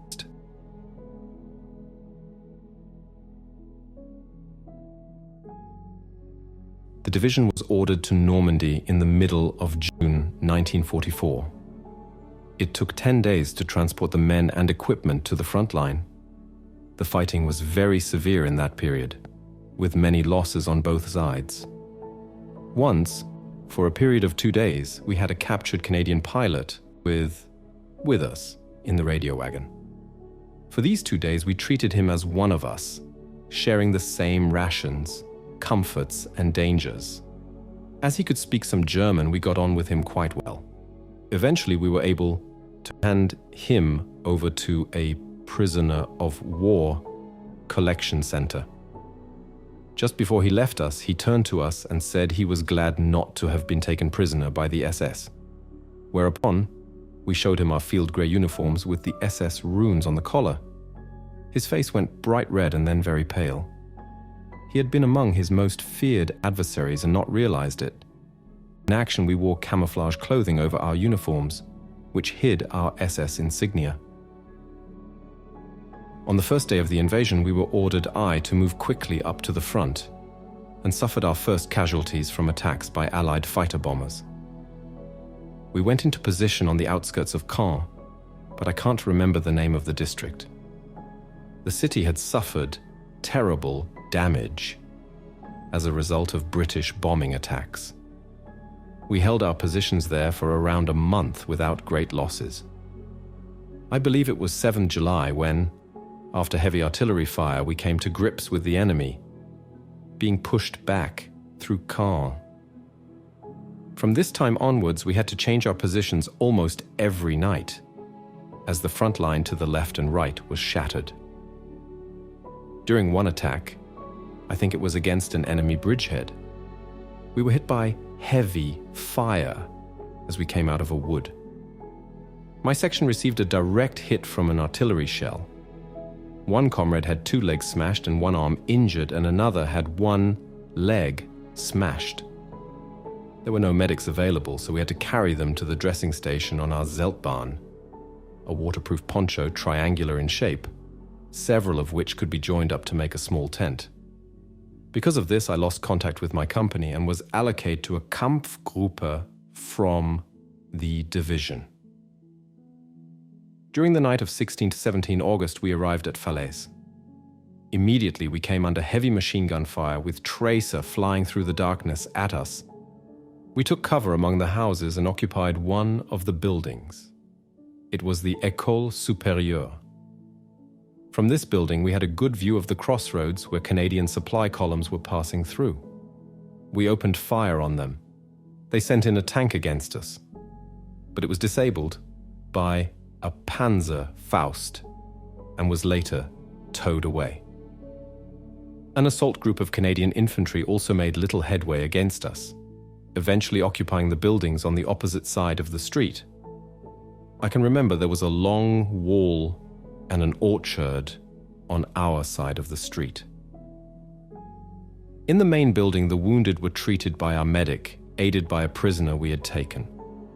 Among the wounded was a badly injured Canadian who needed immediate attention. Under the cover of a Red Cross flag, made by daubing a white sheet with blood to make a red cross, our medic and the Canadian prisoner took advantage of a brief pause in the fighting to carry the injured man over to his own side. In this way, our own medic became a prisoner, but he was released a short time later to return to us. As our situation was hopeless, a breakout was planned. On the evening of 17th August, we left our positions and made our way through the orchard to the main building. We said goodbye to the wounded and the medic who had volunteered to stay behind with them. As soon as we went into the street, we drew heavy enemy fire, so we plunged into the houses and waited there for dawn to break. Under cover of a German air attack, a real rarity, we managed to slip past the enemy positions. We followed the sound of gunfire in an attempt to find our own lines, but without success. By now, there were only 18 of us left. We marched for hours. We had had nothing to eat and were exhausted, so we went to a farm and asked for some food and a chance to rest. We rested our weary bodies. However, within an hour, we were prisoners. The farmer betrayed us to the enemy. I know today that we had been in what was known as the Falaise Pocket. During the late afternoon of 8th July, I received an order from Oberleutnant Kaminski of 13 Company to take an MG-42 machine gun and, together with SS Sturman Hampel and a runner from 13 Company to cover the withdrawal of the regiment. Each panzer division had 2 Panzer Grenadier regiments, each one having 3 battalions of 4 companies each. The 3rd Battalion also had attached to it a heavy gun company, a flak company, a reconnaissance company, and a pioneer company. The Hitlerjugend's Panzer Grenadier regiments were numbered 25 and 26.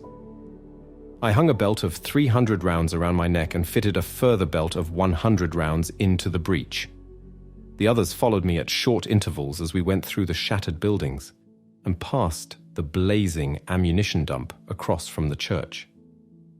To get a good field of fire for the MG-42, I went through the northwest door of the abbey, which was already coming under enemy artillery fire. In front of me, I could see a low wall. Beyond it was a meadow which was surrounded by a hedge. I checked behind me and saw my number 3 about 55 yards behind.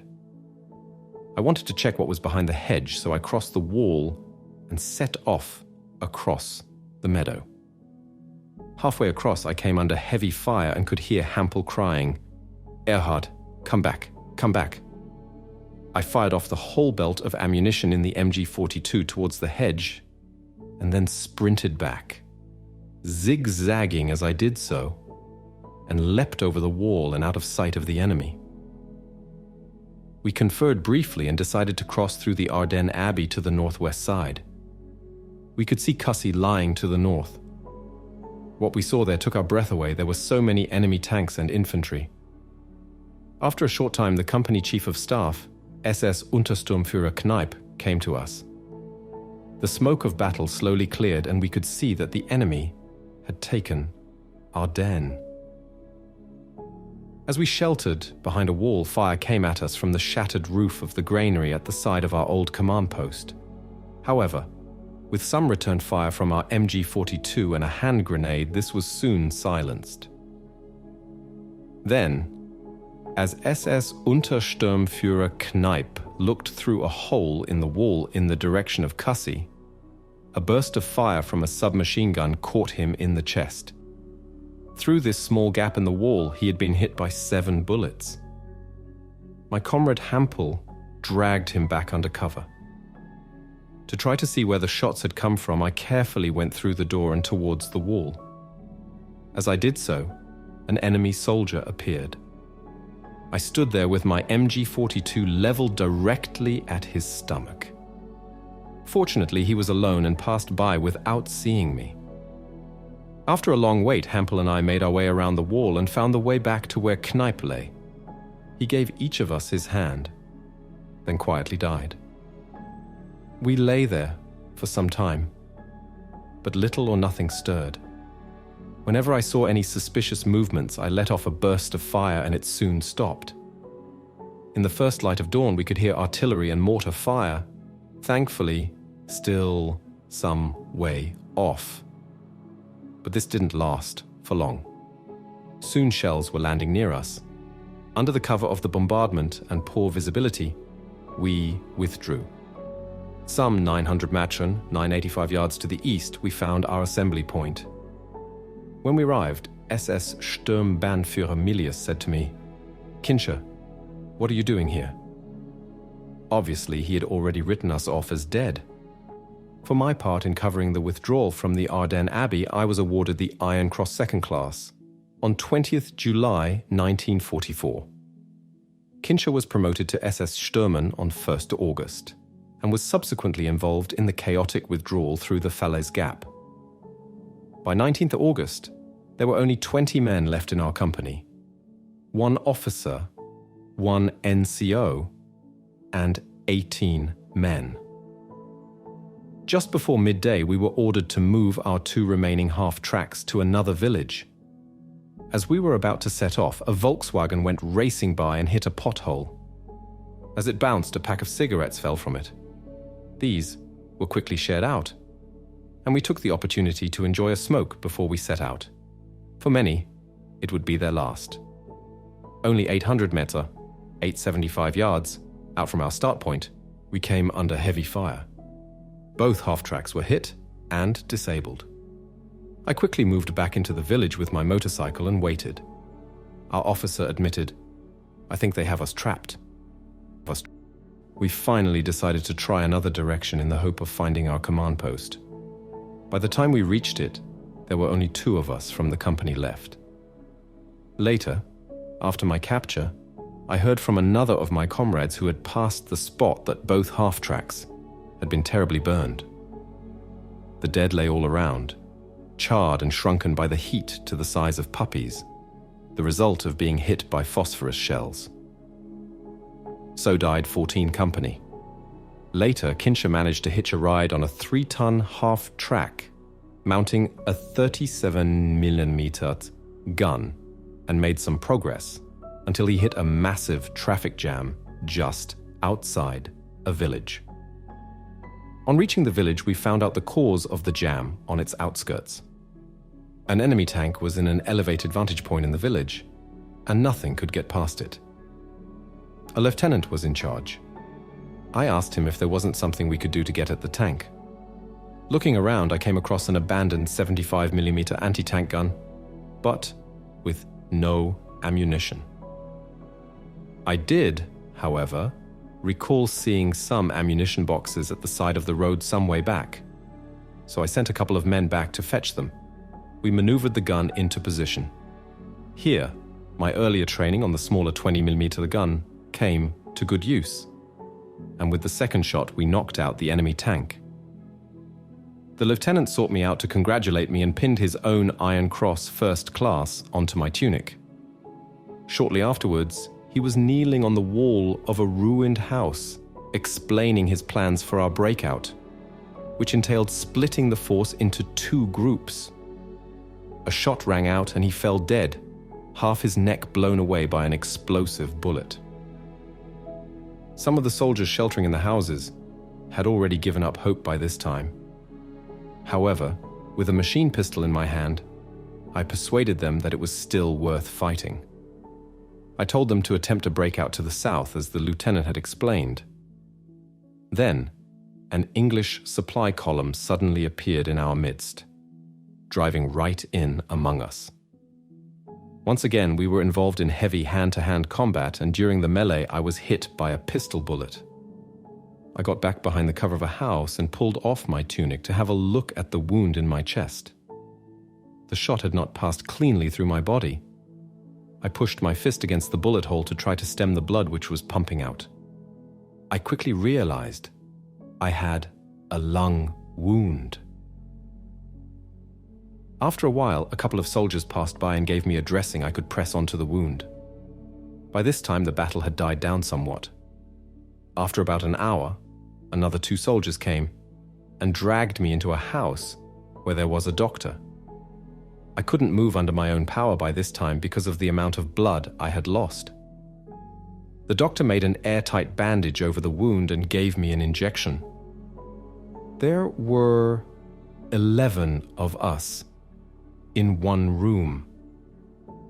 Towards evening, the doctor managed to organize a damaged truck with straw on the floor as transport for us. Those of us who were still alive were laid in the wagon and it set off.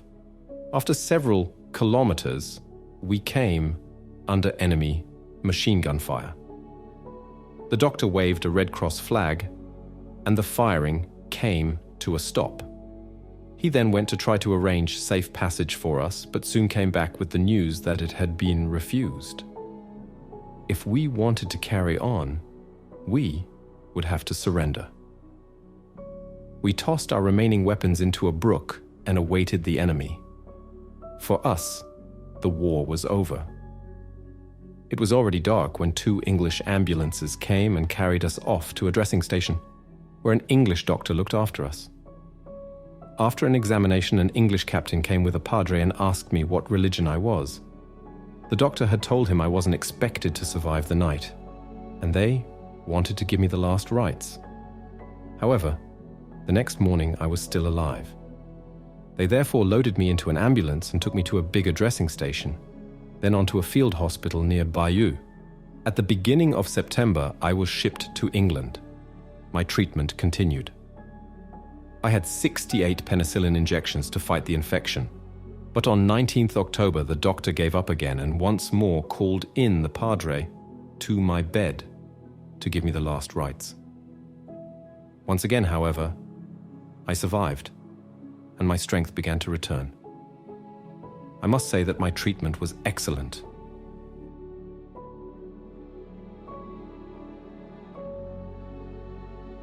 On 18th July 1944, I found myself on the way to Tilly-la-Campagne in one of the 25 tanks that had left Bully-sur-L'Orne in the early hours of the morning. I was driving tank number 734 and, at 19 years old, was considered one of the old men of the unit. We moved into a totally evacuated village with no idea of what was to come. All of the houses were intact and the area was surrounded with lush green fields and meadows. Our platoon came to a halt on the east side of the village in an orchard, with our tanks facing northeast towards Bourg-et-Bousse.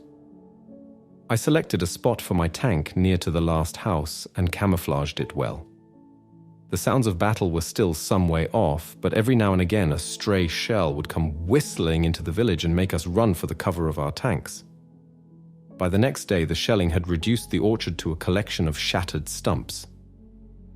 We gradually learned to tell the difference between artillery shells being fired from land-based guns and those coming from enemy warships lying offshore.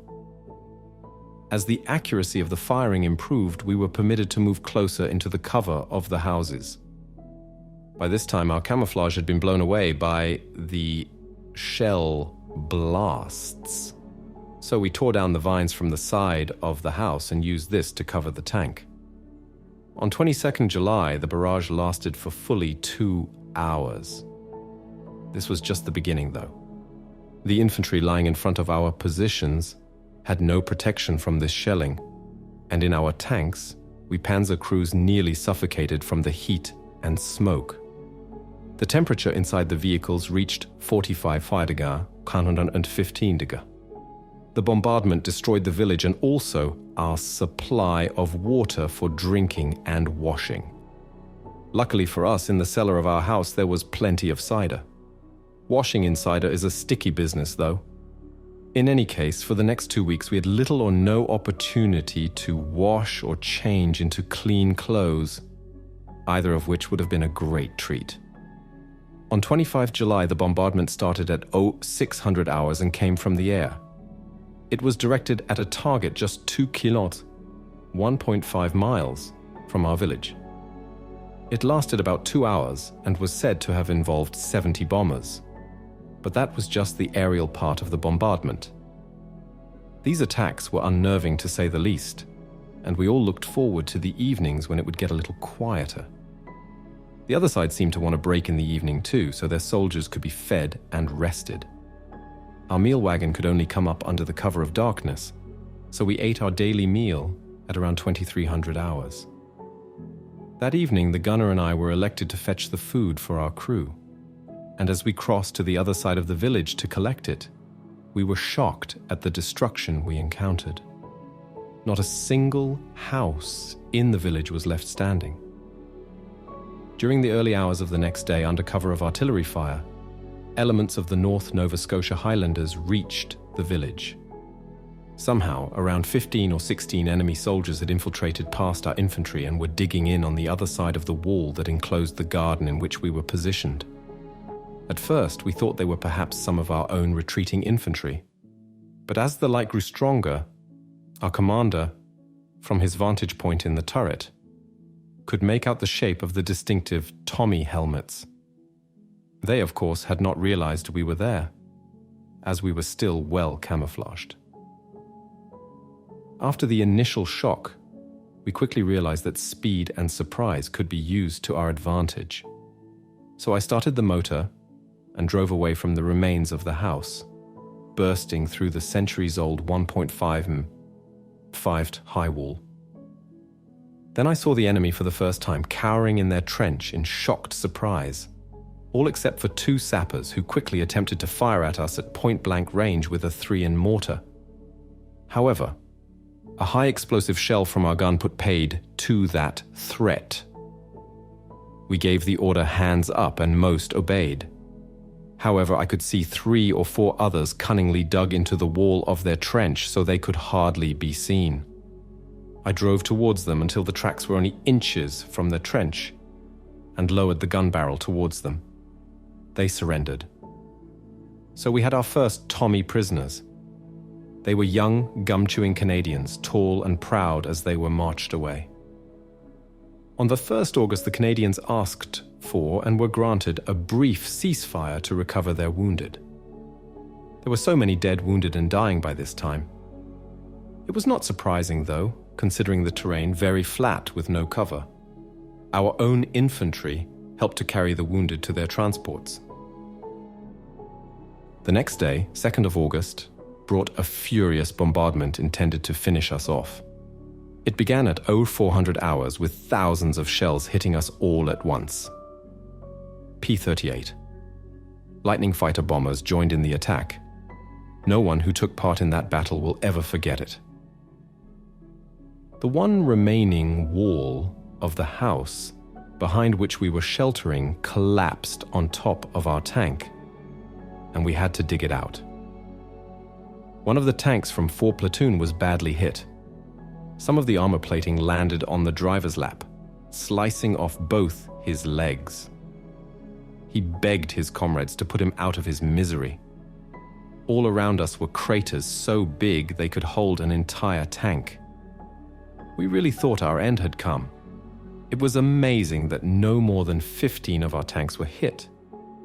Each SS Panzer regiment usually consisted of 2 detachments. The first had 4 panzer companies and a workshop company, while the second had 5 companies and a workshop company. The number of tanks could vary from regiment to regiment, especially towards the end of the war, when losses in men and materiel could not be replaced. However, a panzer company was theoretically equipped with 22 tanks. We sat in our tanks in the deafening noise, each with his own thoughts, watching intensely the area from where we thought the enemy would come. We knew they would arrive as soon as the barrage ended. Would this be the battle we would not win? That anyone could still be alive in Tilly was something the enemy had not reckoned with. However, we were still alive, and we were still there fighting the next day. The historian of the Calgary Highlanders described us thus: "The Hun is like a rat. You can hit it as many times as you like, and it is never enough."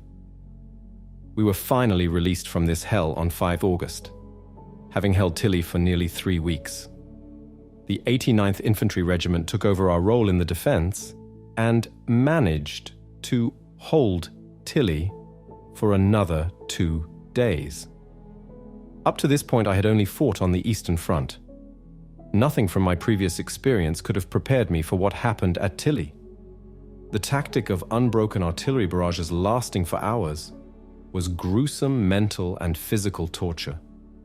For me, when politicians today toy with the idea of sending young men off to war, they should be made to take part in an exact reconstruction of the action at Tilly-la-Campagne and experience personally what it means to be a soldier and what is expected of them.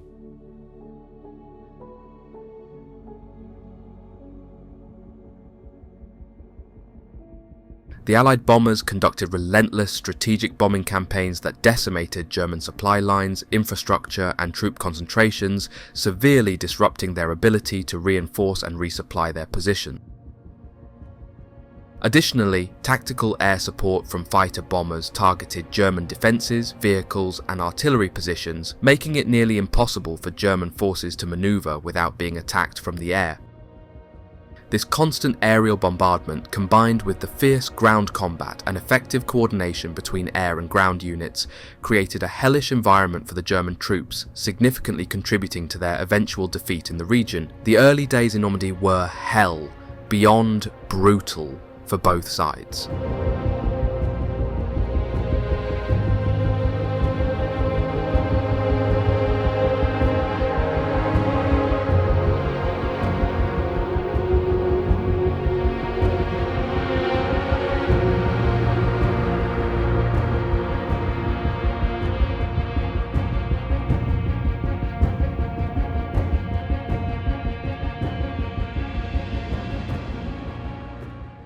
During August 1944, we had just moved into positions in a small wood, dug ourselves a large foxhole and driven our vehicle over it to give us cover.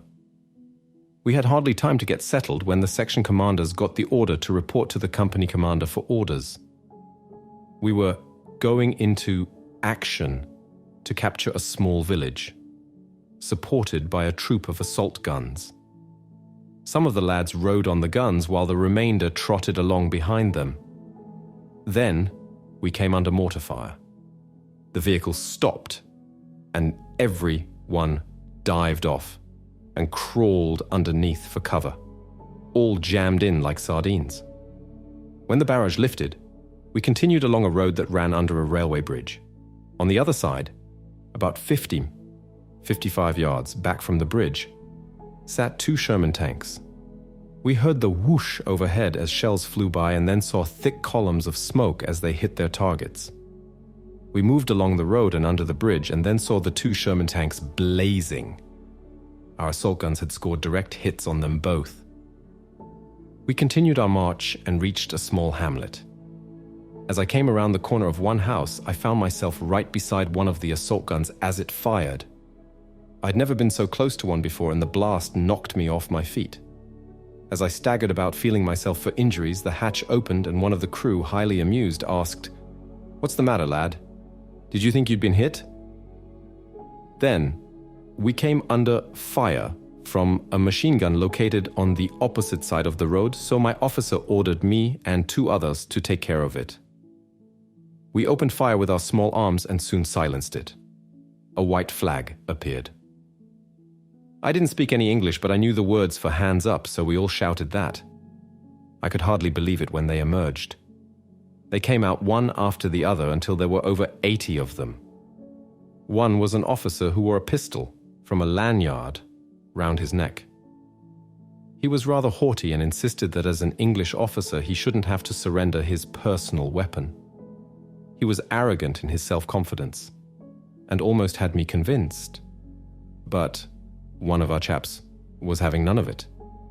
He stepped up to the officer, drew his very sharp combat knife, grabbed the lanyard round the English officer's neck, and sliced it off, and then did the same with his pistol belt. The officer's face was a picture of terror. I'm sure he thought my comrade was going to stick the knife in his guts. As the prisoners were gathering, I walked around the side of the nearest house and was startled to see a wounded Englishman staggering towards me, holding his hands to his neck, from which was pouring blood. I immediately dragged him over to the side of the house beside the others and started to bandage his wounds. I remember being disgusted that none of his comrades had tried to help him, but had just stood there watching him. We were ordered to march the prisoners off towards the rear, making sure they held their hands up in the air.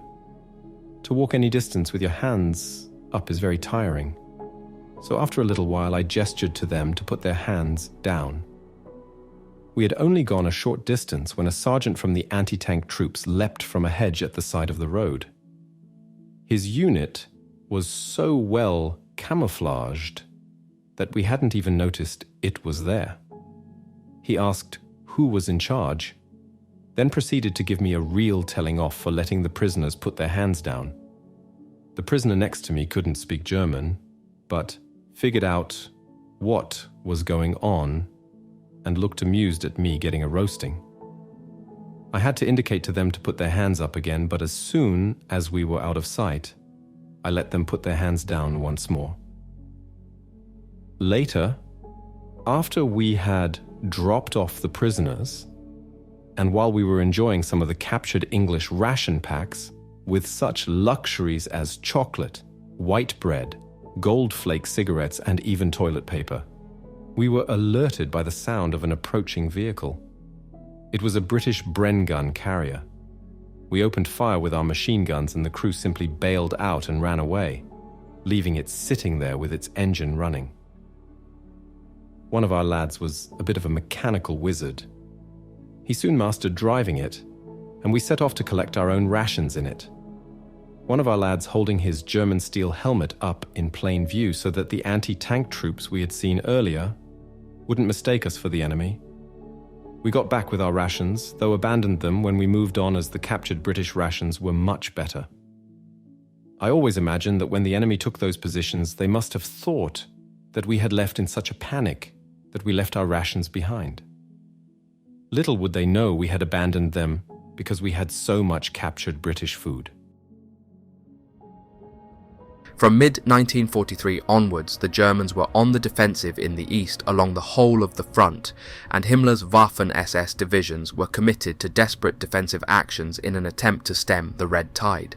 As the accounts in this chapter show, the military elite of the Third Reich still retained their cohesion in the face of impossible odds. The German defeat at Kursk marked the beginning of the end for Hitler's ambitions in the east. However, for the Waffen SS, the period from 1943 to 1945 saw a rapid expansion in the number of SS divisions, driven by the Führer's desperate attempts to halt the Red Army's advance. This expansion was motivated not only by military necessity but also by Hitler's mistrust of the Wehrmacht, whose loyalty he deemed less than absolute, a suspicion confirmed by the assassination attempt by several high-ranking army officers in July 1944. The Waffen SS was intended to be a loyal and effective alternative. Himmler, always eager to please and expand his influence, dutifully met Hitler's demands by recruiting volunteers wherever he could find them. In this desperate scramble, quantity often took precedence over quality. As the war dragged on, the need for sheer numbers became increasingly critical. By the summer of 1943, the Red Army had a numerical advantage of 4-1 over the German armies in the east. The Soviets' victory at Kursk allowed them to open offensives on a wider front against the retreating invaders. That said, the German line did not retreat uniformly along the whole front, nor was the fighting easy for the Soviets. In individual actions, the Germans showed outstanding tenacity, occasional brilliance, and astonishing bravery in the face of their enemy, but there was no doubt that the front was inexorably being rolled up by an enemy superior with regard to manpower and material, on the ground and in the air.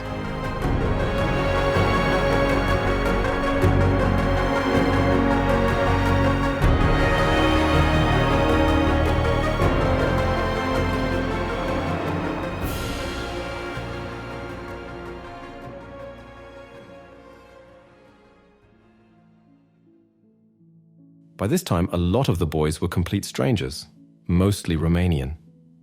Our positions were still in the Dnieper area, but were rather exposed. There were lots of bushes and undergrowth with a sprinkling of trees. The Russians tried several attacks in what was, for them, very favorable terrain, but we managed to stop them every time. During their night attacks, for example, it was almost impossible for them to move without making a noise, so we had no problems in that respect. On 2nd November 1943, we knew something was up, because we heard the enemy singing and making a lot of noise.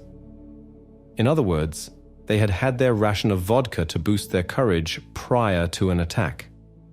Sure enough, at about 1800 hours, we received information that an attack was imminent. At that time, I commanded a squad, and I sent them all out of the bunker we were in to take their places in the trenches. They all went except for one, a Romanian, who told me that someone had taken his steel helmet, and the one left behind was too small for him. He wanted to stay behind and guard the bunker. I told him what I thought of that and gave him my own helmet. It fitted. I went out wearing my camouflage field cap. Then I joined my number 2 on the machine gun. The attack came a bit fiercer than usual, but we managed to beat it off again. As always, that was the time when our own artillery started shelling in front of the retreating enemy, catching them in between our shells and machine gun fire. This time, the barrage was very close by. I heard one gun in particular whose rounds landed short and to our left. Then the next one was to our left, but nearer still. The following one was a bullseye. It landed right in front of us and destroyed the machine gun. We had been a split second too late in taking cover. It felt as if an enormous weight had pushed me violently down. My number 2 started to splutter that the bastards had blown his nose off. It wasn't quite that bad, though. A tiny splinter had pierced his nose from one side right through to the other, and he was bleeding like a stuck pig. We decided to go back to the bunker so that I could bandage him properly. To my surprise, I found that I couldn't move. I thought I had merely cut off the blood supply to my legs by squatting on my haunches. When the next shell came, I was pushed, or so I thought, through the trench so fast that I couldn't keep upright, and I scraped my face on the ground. I shouted to my comrade not to be so bloody stupid and to calm down. He helped me to the bunker. Once inside, however, he told me that he hadn't touched me, let alone pushed me. It dawned on me then that something wasn't quite right. My legs were still useless, so I undid my belt and the lower buttons of my tunic and tried to feel along my back. Finding nothing, I loosened my trousers and inspected that area. Still nothing. I dressed again and went back to bandaging my friend. We both had a smoke, and then I began to feel all hot and sweaty. I took my cap off and blood poured down over my face. With my fingers, I could feel where the blood was coming from. A small cut right on the top of my head. Now I knew why my legs wouldn't work. After a while, I was carried through the trenches to an area where it was wide enough to use a stretcher. I was then brought to a collection point to wait for proper transport. Quite a few men were there, some on stretchers, some badly injured, and others not quite so bad. Then the Russians attacked again, and all the wounded who could walk were told to man their positions again. Those of us remaining were to be left behind to fend for ourselves as best we could. We were given some grenades and machine pistols and wished good luck. We fully understood. More than a dozen men would have been needed to carry us away, and they couldn't be spared. The Russians shot at us. The Russians appeared and shot at us. We shot back. They threw hand grenades and we replied. Fortunately, the Wehrmacht counterattacked with the support of some light tanks.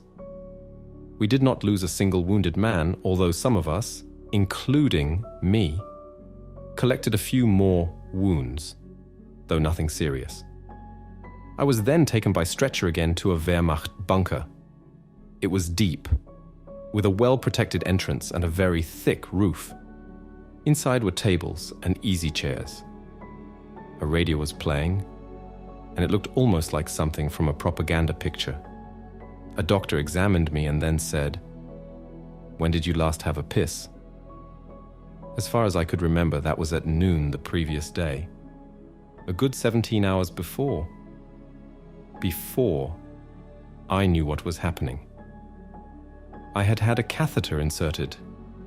I didn't feel a thing, though the doctor was pleased that he had done it in time. During and after the German counterattack, several Russian prisoners were taken. These were used, as usual, for carrying ammunition and, on this occasion, to carry the stretchers. To go back to the dressing station, we had to cross a rather bare, flat field. The Russians were directing some artillery fire on this area, and every time a shell landed, the Russian carrying the foot of the stretcher I was on would just drop it and take cover. The one at the head end was more careful and lowered me gently. By this time, I had a splitting headache, and all the dropping wasn't helping. I told the one at my feet that if he dropped me again, I would shoot him. I had to warn him twice more. After each warning, he would initially lower his end, but soon went back to just dropping me. Eventually, I got my pistol out and fired a shot over his head.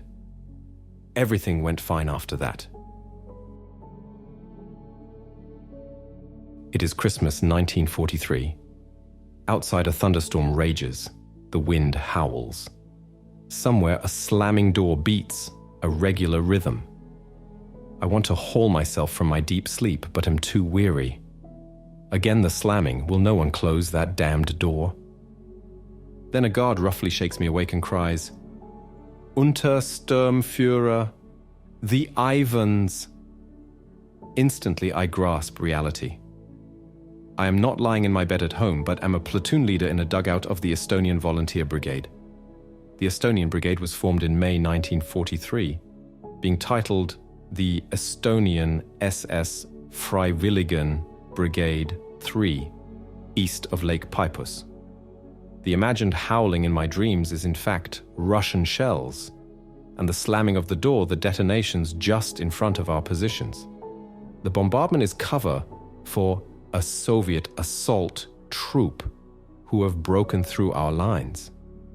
But after vicious hand-to-hand fighting, we managed to throw them back. In the battle, I had the misfortune to be wounded. Some hand grenade shrapnel had hit my right knee. After a few days, the wound was so infected that the Kampfgruppe battle group commander, SS Hauptsturmführer Servet, sent me to the hospital on an ammunition truck. The chief surgeon was an Estonian staff doctor, Dr. Paul Aesop, a real giant of a man with a thundering voice, but a soft heart. He worked around the clock, operating and fussing over the wounded like a father, having a kindly word with everyone. His pipe never left his mouth, and he drank vodka by the cupful. I will always remember his eyes, blue-green, like the waters of a mountain lake. I was at the hospital for 10 days, during which time we became good friends. 2 days before Christmas, our Kampfgruppe was pulled out of the line.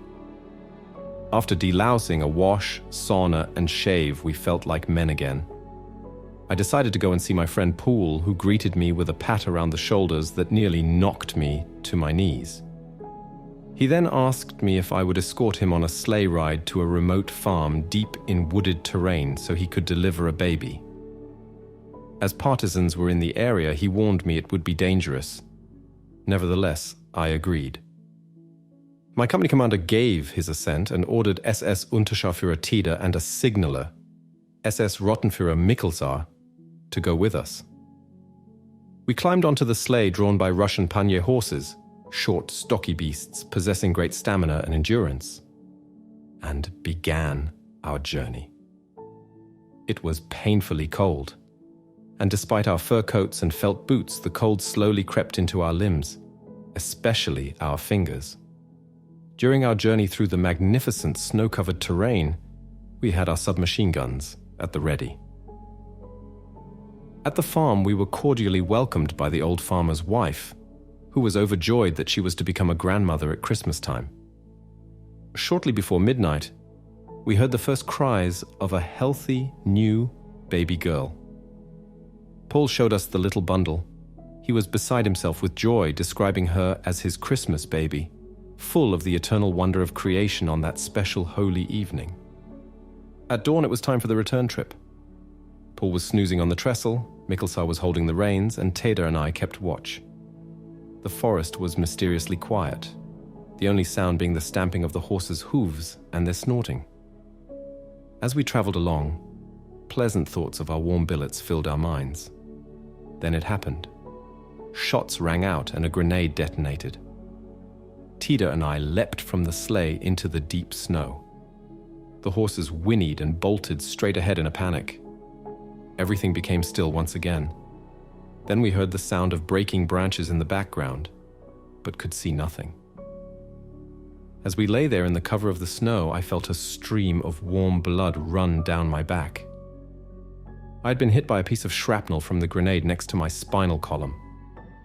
After 2 hours had elapsed, though it felt like an eternity, an army ammunition column coming from the front passed us by and carried us back to the unit.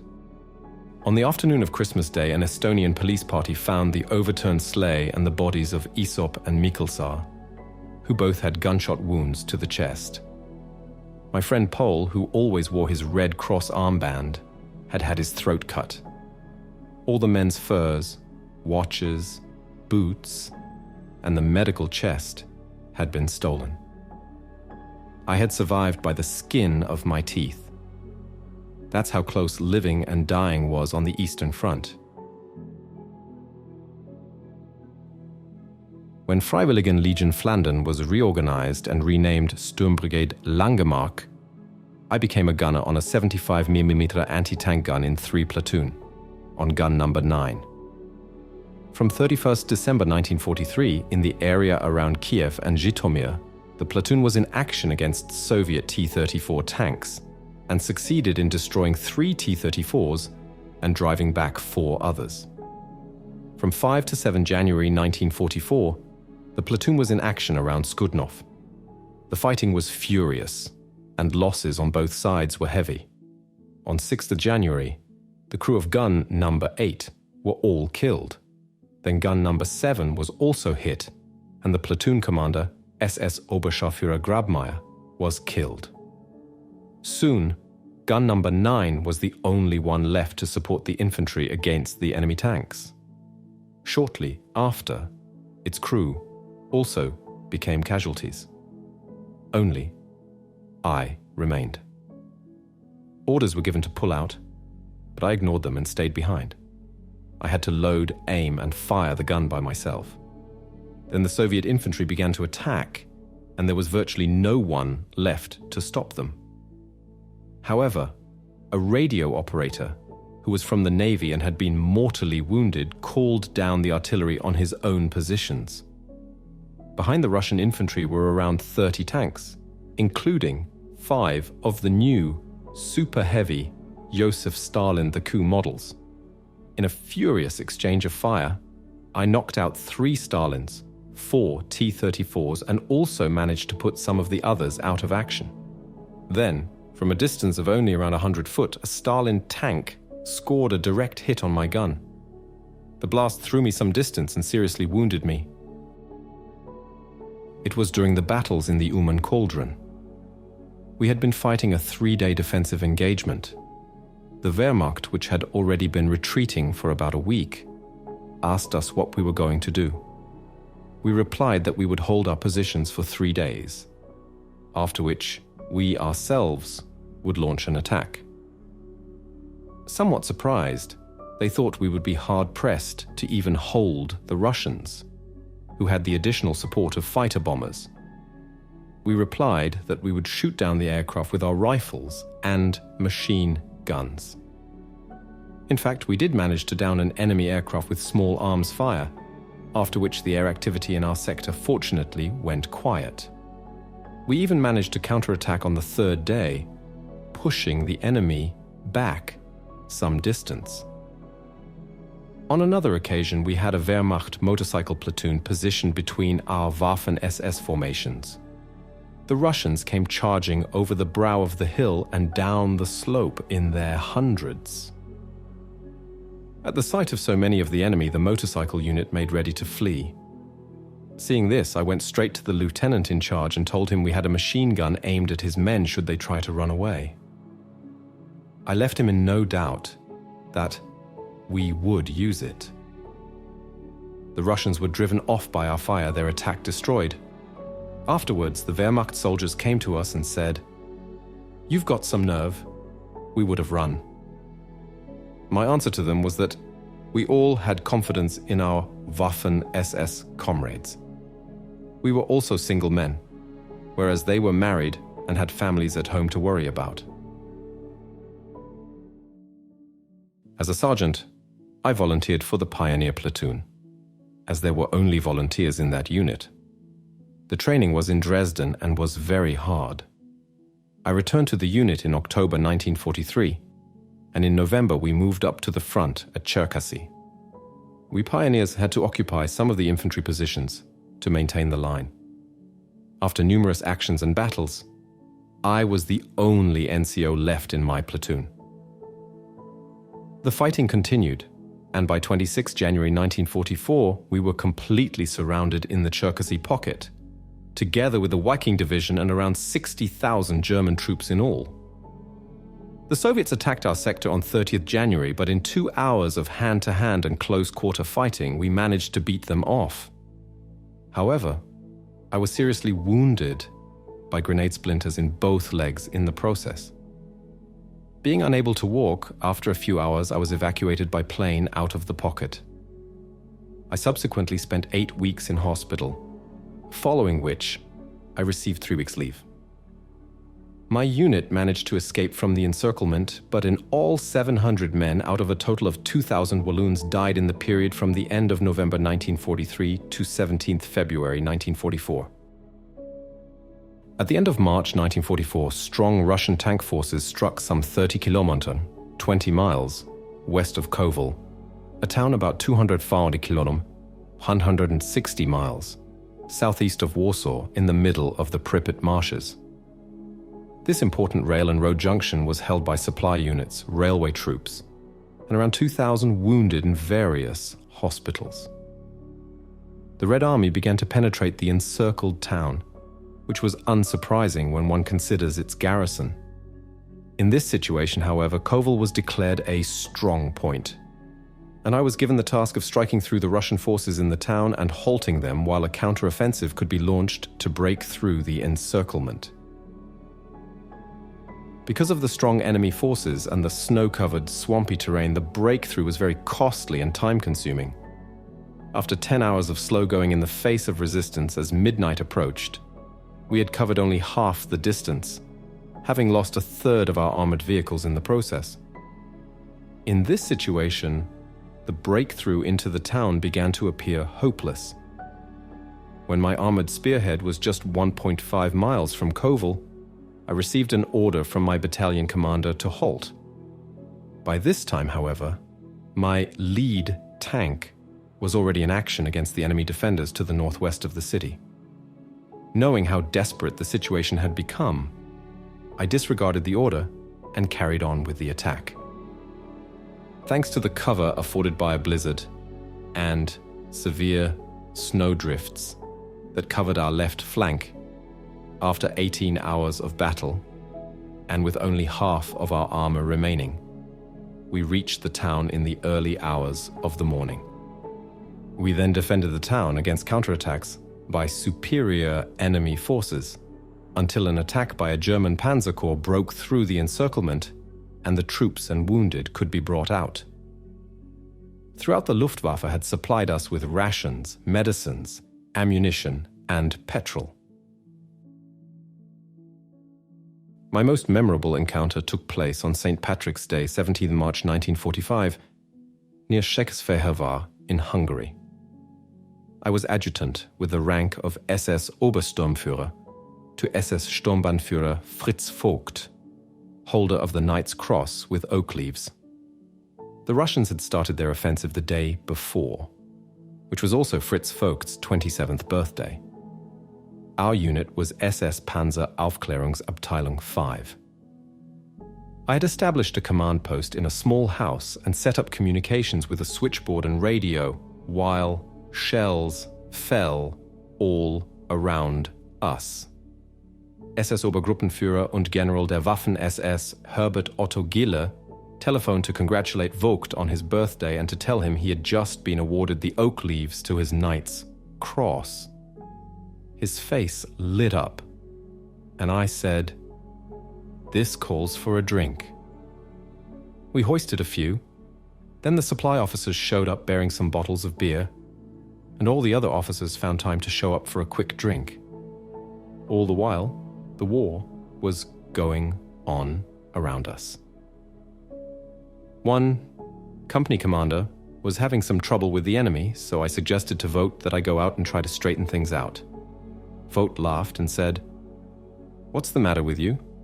Do you feel like a hero today?" I answered that he had just got himself a new medal and should let others have a chance to win one. He replied, "Okay, but watch what you are doing." By that time, of course, we had all had a good drink and were in excellent spirits. I got an SDKFZ 259, a half-track armored personnel carrier with 20 mm cannons mounted, and went into battle. We were firing high explosive shells, and it seemed easy, like shooting fish in a barrel. Then the Russians brought up an anti-tank rifle and shot up my vehicle, forcing us to bail out. We ended up in hand-to-hand combat with them. I had a Panzerfaust anti-tank rocket, but it wouldn't fire. I therefore used it, like a club, and cracked one Russian's head with it. I was in trouble, though. However, Fritz Vogt then appeared with a few more armored personnel carriers and got me out. He told me to take a couple of hours off, and later he and I went off alone on a reconnaissance behind enemy lines. I got the Iron Cross First Class for all this. That Fritz Vogt was some character. In March 1945, I received orders from Berlin posting me a regimental commander in the Hanschar Division. No one could tell me where the division was at that moment, though, so with the help of its field postal number, I made my way to Prague. From there, I traveled to Vienna. At the information post in Vienna, I got my first major surprise. By order of a Führer Sonderbefehl, special order from the Führer, SS Obergruppenführer und General der Waffen SS Felix Steiner was empowered to take from the train any soldier or officer of whatever rank. So, my marching orders annulled, I was taken to the transport school at Schönbrunn. There, I was told that because of the perilous situation that had developed in Hungary, I was to take command of a newly formed Kampfgruppe. Every train that passed through Vienna was combed for suitable men, and they were all brought to Schönbrunn on the authority of this Führer Sonderbefehl. In the main, it affected those returning from leave, on recuperation leave, those only lightly wounded, and those, like me, who had completely different destinations in mind. Fortunately, there were some veterans among them with a lot of combat experience, and even some highly decorated soldiers who could help me to form this new Kampfgruppe. Within a few days we were organized, but among other things we had to content ourselves with only light infantry weapons, rifles with bayonets, machine guns, machine pistols, grenades, and Panzerfausts. On 1st April 1945, I was given my orders with the rider that, on contact with the enemy, all vehicles would have to be returned as they would be needed to ferry reinforcements to the battle area. During the journey from Vienna towards the Burgenland, Austria's most eastern province, we saw colossal columns of predominantly Hungarian troops, minus weapons, coming towards us on their way towards Vienna. There were so many that they resembled a single huge mass. After a few kilometers, we passed fewer and fewer until there were no more to be seen, and we were alone on the road heading east. During the war years, we officers developed somewhat of a sixth sense for danger, even if outwardly everything appeared normal. Now I suddenly had an awareness of danger, and ordered the entire Kampfgruppe to disembark and dispatch the vehicles back in the direction of Vienna. I ordered a reconnaissance to be made of the village of Müncherdorf to the south of us, which confirmed it was still clear of enemy troops. We had hardly reached the edge of the village, though, when suddenly the enemy arrived on the scene. 3 T-34 tanks. They headed towards us, though we couldn't see any infantry support. They clearly hadn't spotted my Kampfgruppe. My sixth sense had warned me just in time. Directly in front of us was a bridge around which we dug ourselves well in. The troops awaited my fire at will order. This was given only when the first T-34 moved right onto the bridge. A Panzerfaust fired and scored a direct hit on the tank, causing it to burst into flames. The wreckage lay right on the bridge and made a good roadblock for any further attempts to cross.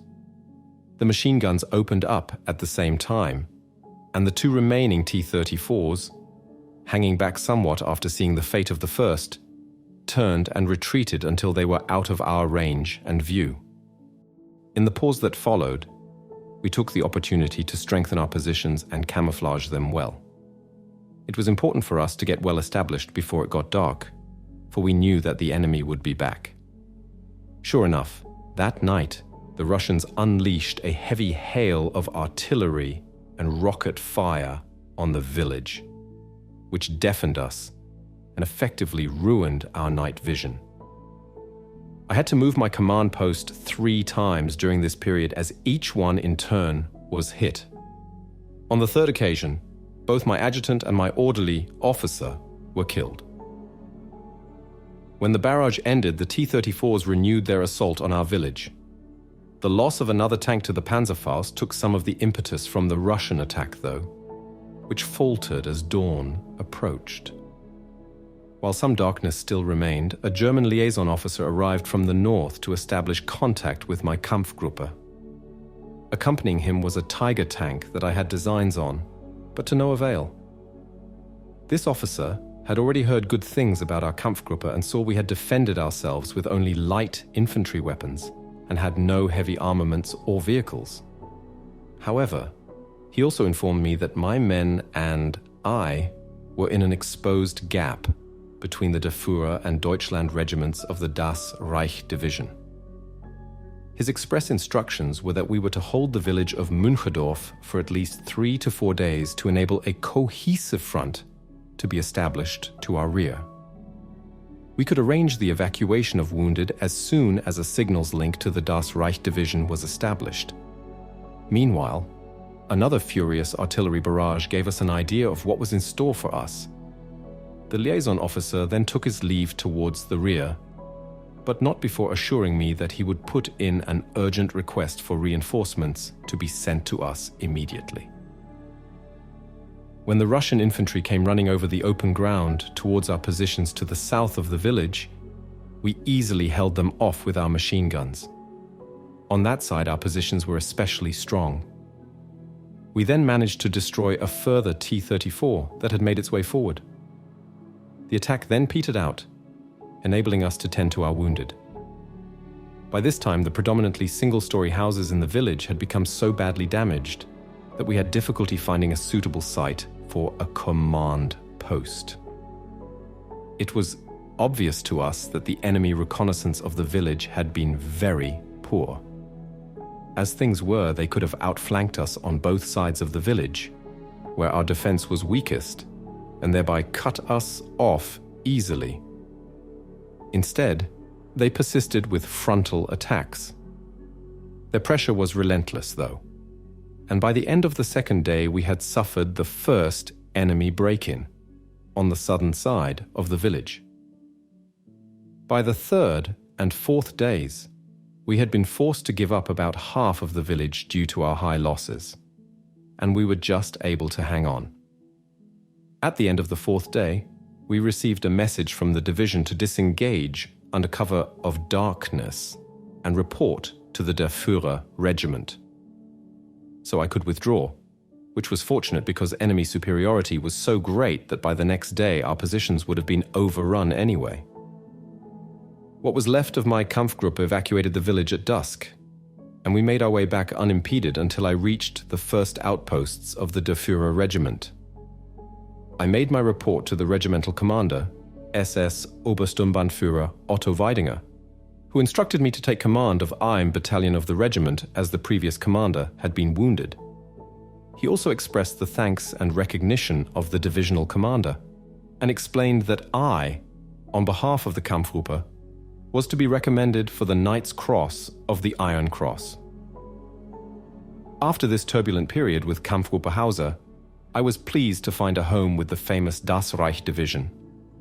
As commander of the I Battalion, Der Führer Regiment, I took part in the fighting retreat via Modling and the house-to-house fighting in Vienna and over the Floridsdorfer Bridge. Then followed transport across Czechoslovakia, where we were supposed to prepare for participation in a relief attack towards Berlin. However, our regiment was pulled out of this proposed attack force and sent with all speed towards Prague to assist in quelling the insurrection which had erupted there. Czech patriots had rebelled against the Germans during the first days of May 1945. The opportunity was taken during this forced march through Prague on 9th to 10th of May to evacuate thousands of German civilians, female anti-aircraft auxiliaries, female signals auxiliaries, and stragglers from various Wehrmacht units who were transported on our vehicles up to Rochizan. It was here that we were encircled by the Americans and surrendered. On 17th April, we arrived at Lichtenberg on the country road between Pilgram and Markendorf, and on the same day were assigned to our positions on the edge of a wood. I was in charge of a heavy machine gun section. We had 2 machine guns on mountings and dug ourselves in on the edge of the woods, setting up our weapons as instructed. The night was quiet. We could hear the gunfire in the distance, though, from the direction of Frankfurt on Oder, but couldn't tell if it was our guns or the Russians. On 18th April, we prepared for action, and in the afternoon we attacked the Russians in our sector. The infantry went ahead and we followed them at a set distance, as we had learned in training. Suddenly we heard the sound of Stalin organs and were caught in a heavy barrage and ourselves attacked. These were 82mm rockets whose launchers, known as Katyushas, were mounted on trucks. The rockets could be fired in salvos of 36 at a time and made a distinctive and unnerving sound as they flew. We survived this attack, and towards evening the orders came to return to our old location and resume our defensive positions. Unfortunately, we lost 2 dead there to Russian mortars. I got away with a small splinter in my face.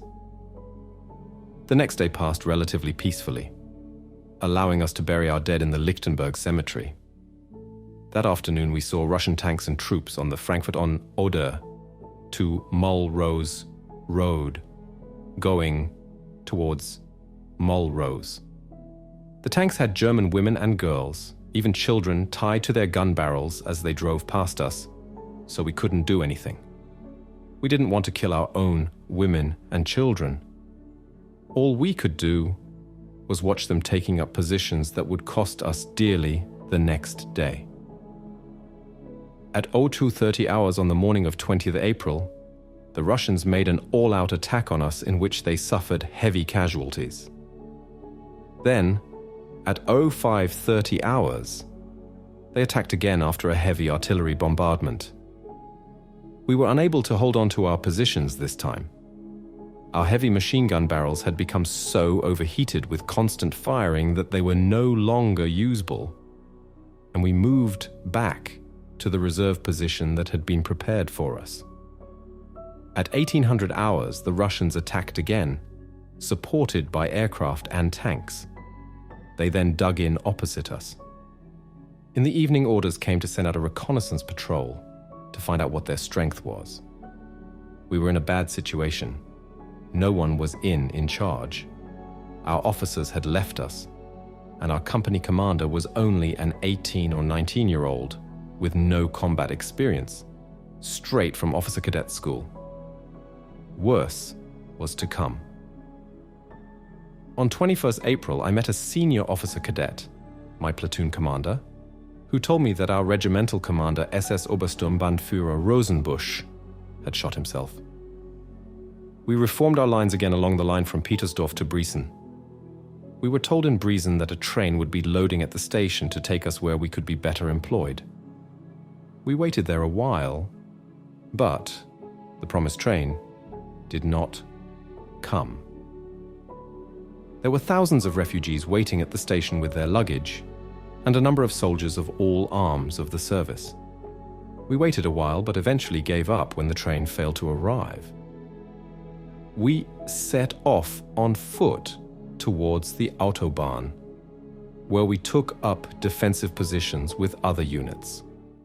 On 24 April, we were attacked by the Russians again, with tanks, ground attack aircraft, and Seydlitz troops.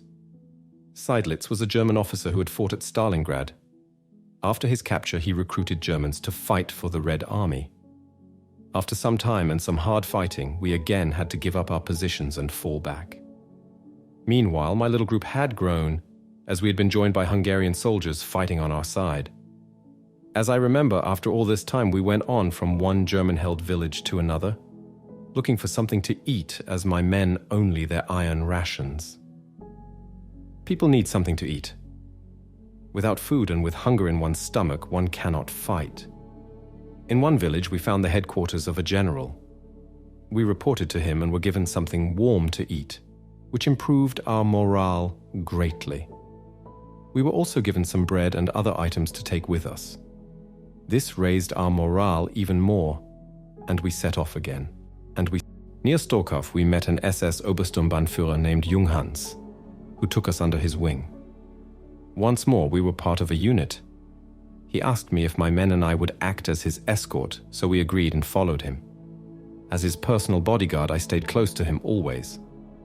He had a unit consisting of various companies and battalions, and he was trying to re-establish the front in our area.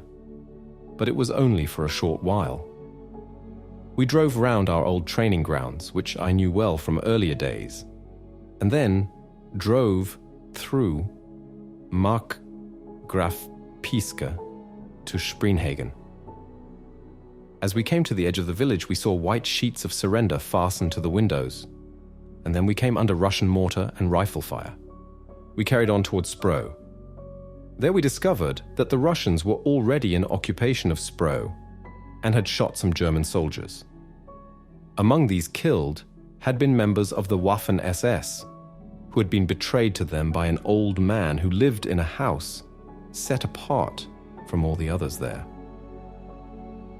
Next day, 24th April, our commander went with some tanks to attack a farmstead occupied by the Russians the previous day. He wanted to retake this position, as it formed a strategic point in a commanding position. This undertaking fell through, though, and in the fighting we lost our commander, who was wounded. Once more we were without an officer as we set off again towards the west. We then met a long column of soldiers and refugees trying to save their skins, and we followed them. We came to the experimental ranges at Kummersdorf, where we had to fight the Russians once again. After Kummersdorf, a few Waffen SS comrades and I found ourselves in an endless column of soldiers of all arms of the Wehrmacht, generals, senior officers and their staffs. Again we came up against Seydlitz troops as we went through some woods. as was later discovered, the Seydlitz troops were under the command of Soviet commissars. We were attacked in the woods by Russian infantry. As we went along a firebreak, they moved parallel to us and attacked us from the side. The Seydlitz troops wore German uniforms but were armed with Russian submachine guns. They kept on attacking us. Those who could not carry on remained behind and mixed in with our column.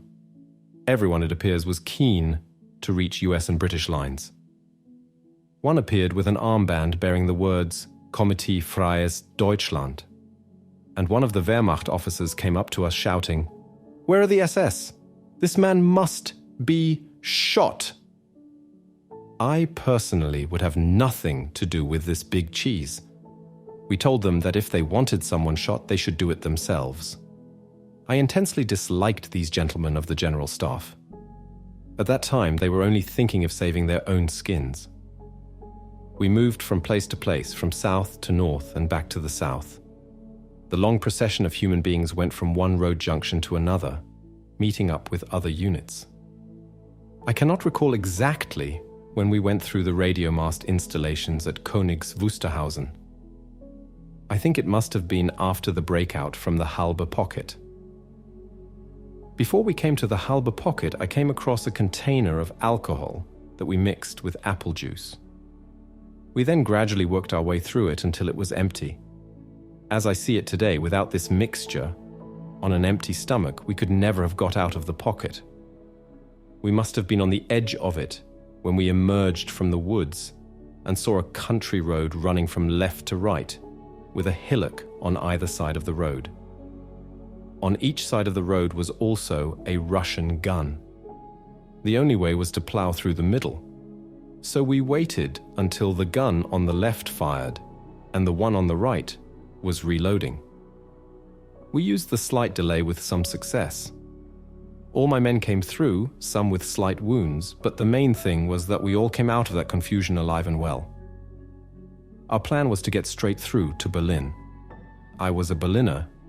I thought that it would be better in the city than here in the confusion of the war.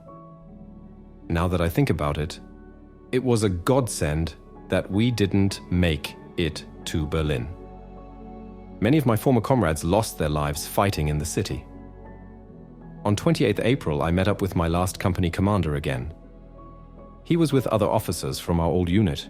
We went through Bielitz, Belzig and Ziza to Genthin, where we rested overnight. Next day, we looked around the area to see how best to cross the river Elbe.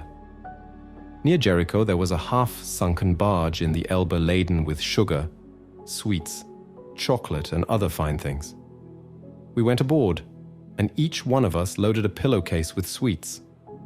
Then we went back ashore and hid ourselves in some bushes so that the Americans, who were on the other bank, could not see us. That evening, at about 1800 hours, an American officer came across on a ferry and, on his own initiative, tried to persuade us to surrender to him. We sent him on his way, though, and looked for a boat that would take us across to the other side. We went through Bielitz, Belzig and Ziza to Genthin, where we rested overnight. Next day, we looked around the area to see how best to cross the river Elbe. Near Jericho, there was a half-sunken barge in the Elbe laden with sugar, sweets, chocolate, and other fine things. We went aboard, and each one of us loaded a pillowcase with sweets. Then we went back ashore and hid ourselves in some bushes so that the Americans, who were on the other bank, could not see us. That evening, at about 1800 hours, an American officer came across on a ferry and, on his own initiative, tried to persuade us to surrender to him. We sent him on his way, though, and looked for a boat that would take us across to the other side. None of you will ever return. These chilling words were uttered to surrendered Totenkopf Division soldiers in 1945 by Russian officers. For the men of the Waffen SS, the end of the war marked the beginning of a period fraught with danger and uncertainty. Would their captors show mercy and compassion, or would they face brutal retribution? By early spring 1945, Adolf Hitler's much-vaunted thousand-year Reich was rapidly collapsing under the relentless Allied advance on both the Western and Eastern fronts. Even the Herculean efforts of the remaining battered remnants of the once mighty elite divisions of the Wehrmacht and Waffen SS could do little to delay Germany's inevitable defeat. Even the most battle-hardened combat troops were shocked to their core by the atrocities they encountered. Understandably, many were filled with a terrible desire for revenge, which some exacted on any soldier wearing an SS uniform who was unfortunate enough to fall into their hands. To the Allied soldiers who had witnessed these hellish camps, the guards they captured appeared to wear the same field grey uniform, the same standard SS rank insignia on the shoulder strap or sleeve, and standard SS cap insignia as Waffen SS soldiers. Therefore, it seemed clear that they were confronting Waffen SS troops. One could hardly expect the common frontline combat soldiers to have given much consideration to the unique pale brown piping worn on these SS guards' uniforms, or the death's head or double-armed which adorned their collar patches. As a result, revenge for the atrocities committed by concentration camp guard units was to be visited on many occasions on simple Waffen SS combat troops who fell into Allied hands. There are recorded incidents where camp guards had deserted their posts and ran off as the Allies approached. Waffen SS combat troops who happened to be captured in the area then bore the brunt of the Allies' wrath, being executed on the spot or turned over to the former inmates who subsequently beat them to death. Then again, if the Allied soldiers and concentration camp inmates had known that these men were Waffen SS soldiers, would they have spared them? Probably not, for such were the excesses committed in the name of National Socialism that none of the victors or those who survived persecution were concerned with the minutiae of differentiating between different sections of the SS. Such was the stigma attached to membership in the Waffen SS that, long after Wehrmacht prisoners of war were released, many Waffen SS soldiers remained in captivity. The conditions in which they were held were often appalling, with inadequate sanitation, exposure to the elements, and rations barely sufficient to stave off starvation. These camps risked censure from the International Red Cross, but the Allies circumvented this by reclassifying Waffen SS prisoners from POWs to internees. This reclassification stripped them of the protections afforded under international law, leaving them vulnerable to the whims of their captors. This is not to suggest that every former Waffen SS soldier was mistreated. Some recount instances of chivalrous treatment, particularly from guards who had been combat soldiers themselves and recognized them as just normal soldiers. Despite the broader context of their service, most Allied soldiers were good, decent people and would help POWs when they could. However, many Waffen SS soldiers experienced severe hardships, including beatings and starvation. This period was traumatic for all German prisoners, with deaths from disease and malnutrition being not uncommon in Allied captivity.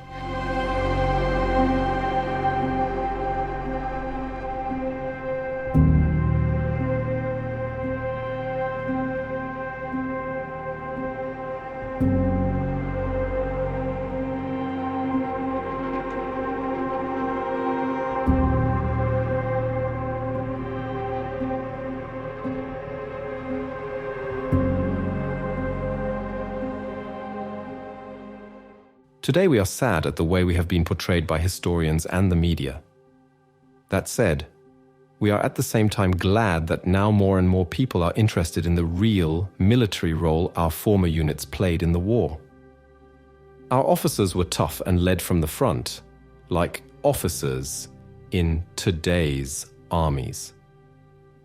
The Waffen SS also pioneered the extensive use of disruptive pattern camouflaged clothing used today by all armies, and most modern forces have also adopted the more rigorous and aggressive style of combat training we used. The victors held prosecutions against Germans and forgot their own criminals. One should think of the case of Lieutenant William Calley, who, in Vietnam, killed the inhabitants of a whole village. However, it is not for me to talk of American war crimes.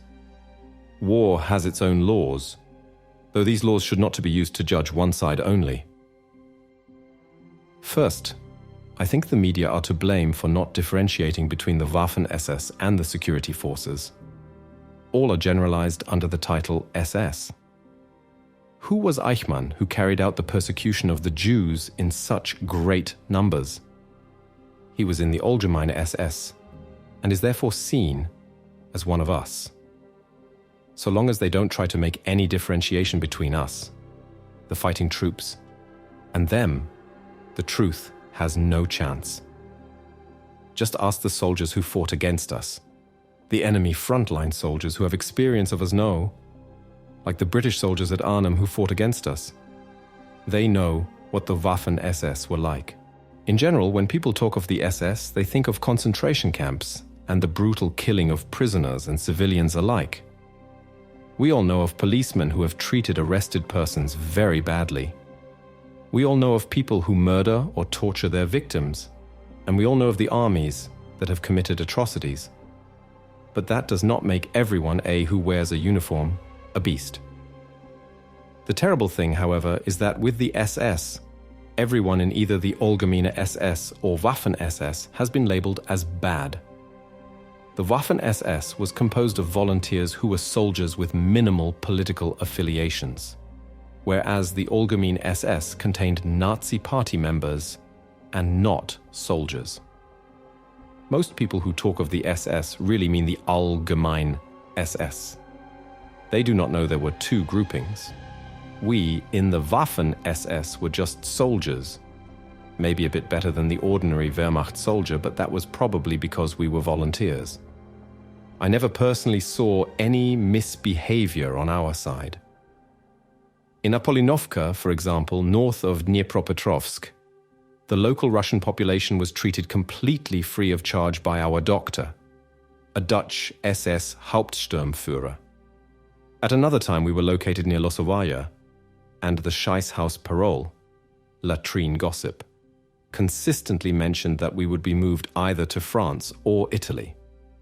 Eventually, we were told to make wooden sledges to aid the movement of our equipment. We already had it well planned. Our 12-man section needed 4 sledges, big ones. We knew that the grandfather in one of the local farmhouses was planning to build a house for his daughter and, armed only with an axe, he had made a beautiful square beam from a tree trunk. We bargained with him and bought the beam for 2 army blankets, 20 rubles, cigarettes, and a few sewing needles and flints. We had a saw brought over from the supply unit, and in no time at all, we had our 4 sledges. The ones left over we sold to other sections. Next day, though, a Romanian, a fellow who could speak some Russian and was used as an interpreter by the company, was gloating when he told us the grandmother had been to see the company commander. According to him, she had complained bitterly because her old man had slaved away for weeks making that beam, and now it had been taken away by some soldiers of his company. If our SS Untersturmführer had been the sort of SS officer that is commonly portrayed, he would have shot the old woman there and then. Instead, we were ordered to report to him and explain our behavior. We couldn't say anything about the army blankets we had traded as they were army property, but the rest we admitted. He decided that we could keep the sledges as the beam had been cut up anyway, but we had to hand the old couple another 40 cigarettes and 10 rubles. It served us right, as we should have known better than to make any deals with the locals. So much for inhuman treatment of the local population by the Waffen SS. I do very much regret that I'd become part of a regime that was able to establish concentration camps and to order mass slaughter. But my comrades and the Germans I talked to knew nothing of this. It sounds pathetic, I know, but it happens to be true. On my last home leave, my father told me he believed that Jews were being killed in concentration camps. I told him that at the Junkerschule at Bad Tölz we had many inmates from Dachau. The supply of concentration camp, labor to industries and institutions was common throughout the war. They were dressed in their blue and white striped trousers and jackets and were put to work in the gardens and keeping the roads clean. When we passed them, they had to stand to one side and take their caps off. No more, no less. If we dared touch them, they could complain to their capo and we would be reprimanded. They were issued with 3 cigarettes per day. We got 2. In addition, they started work later in the morning than we did and all looked reasonably well fed. Should I believe my father or my own eyes? Of course, I know now that all of it was just a huge and elaborate deception. But at the time, none of us knew that. I have no regrets about joining the Waffen SS. I am grateful to have had the experience of the camaraderie, and I am proud to have belonged to a group of men whose loyalty to each other was beyond question. I remember the days when everyone in Europe agreed that communism was evil. Everyone knew about the Siberian camps for political prisoners, and of the regular purges held by Stalin to get rid of Communist Party members who did not toe the line. I believed then, and I believe now, that my motives in opposing that system were right. The Soviets and the Western Allies joined forces and they won the war. All that was bad and all that was wrong was blamed on the losers. I fully admit that Nazi Germany had to go, as the atrocities committed with the knowledge and approval of its government are unforgivable. But I also remember the outcry in the civilized world when Germany bombed Warsaw and Rotterdam at the beginning of the war, denouncing it as uncivilized. However, just a few years later, the Allied nations adopted the same practice when they bombed German cities. The SS had many aspects and many tasks. Today, however, everything is put into one pot, and thus the Waffen SS has become tarnished. Before 1933, after World War I, Germany lay in ruins. A lost war, a terrible economic situation, 7 million unemployed, hunger, homelessness, and poor social security. Then came Hitler and the Nazi Party, and all these grievances were abolished for all to see. At that time, I was a 12-year-old schoolboy and a drum major in a youth band. We often marched at the head of the SA and SS parades during election times. The prevalent propaganda at home, in schools, and in public against the communists, socialists may have been common in the big cities, but it was far removed from our farmhouse. Because I was Waffen SS, I am associated with all the crimes of Nazi Germany. That the Waffen SS were fair and brave fighters is even attested to by Soviet veterans who have invited us back to visit the Caucasus. And during the war, even the Red Army regarded us in the Wiking Division as brave soldiers. Once, many years after the war, I discovered an old Russian adversary from the battles in Hungary and Vienna in 1945. We had a good understanding with each other. He informed me that during the war he had been a company commander and also the commander of a Joseph Stalin II heavy tank. I was his former enemy who had been the commander of a Panther tank. It was pure chance that we found each other.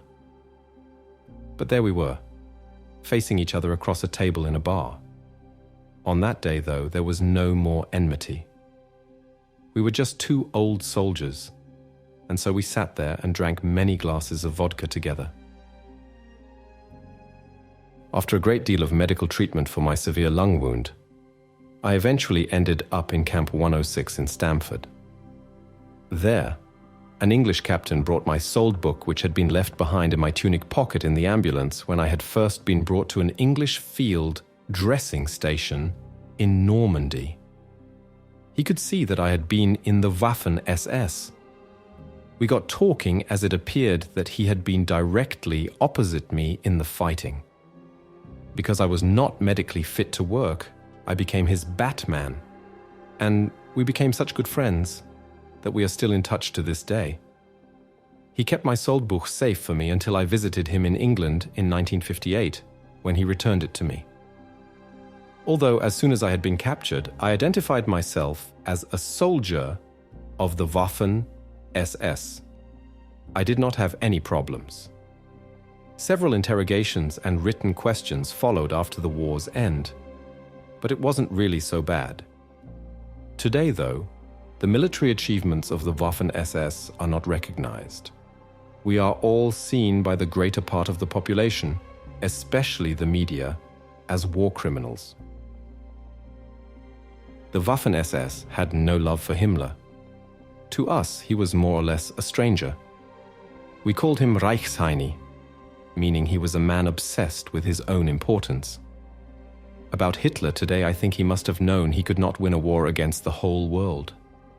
Our Luftwaffe was too weak, and our supplies were insufficient. The order always to hold firm in the last few months of the war cost the lives of very many German soldiers. And with that, we will now close the video. This has truly been a fascinating journey into the lives of some of history's most interesting soldiers.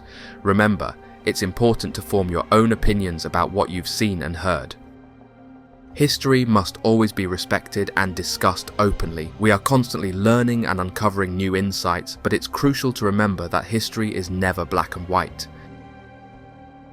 It is an incredibly complex subject, and our understanding is always evolving. All we can do is open the pages and dive in with curiosity and respect. If you enjoyed this video, please remember to like and subscribe. Both actions help me a ton. I am really grateful for your support and for joining me on this journey. Having such a wonderful fan base means a lot to me. Hopefully, I'll see you in the next video. Goodbye for now.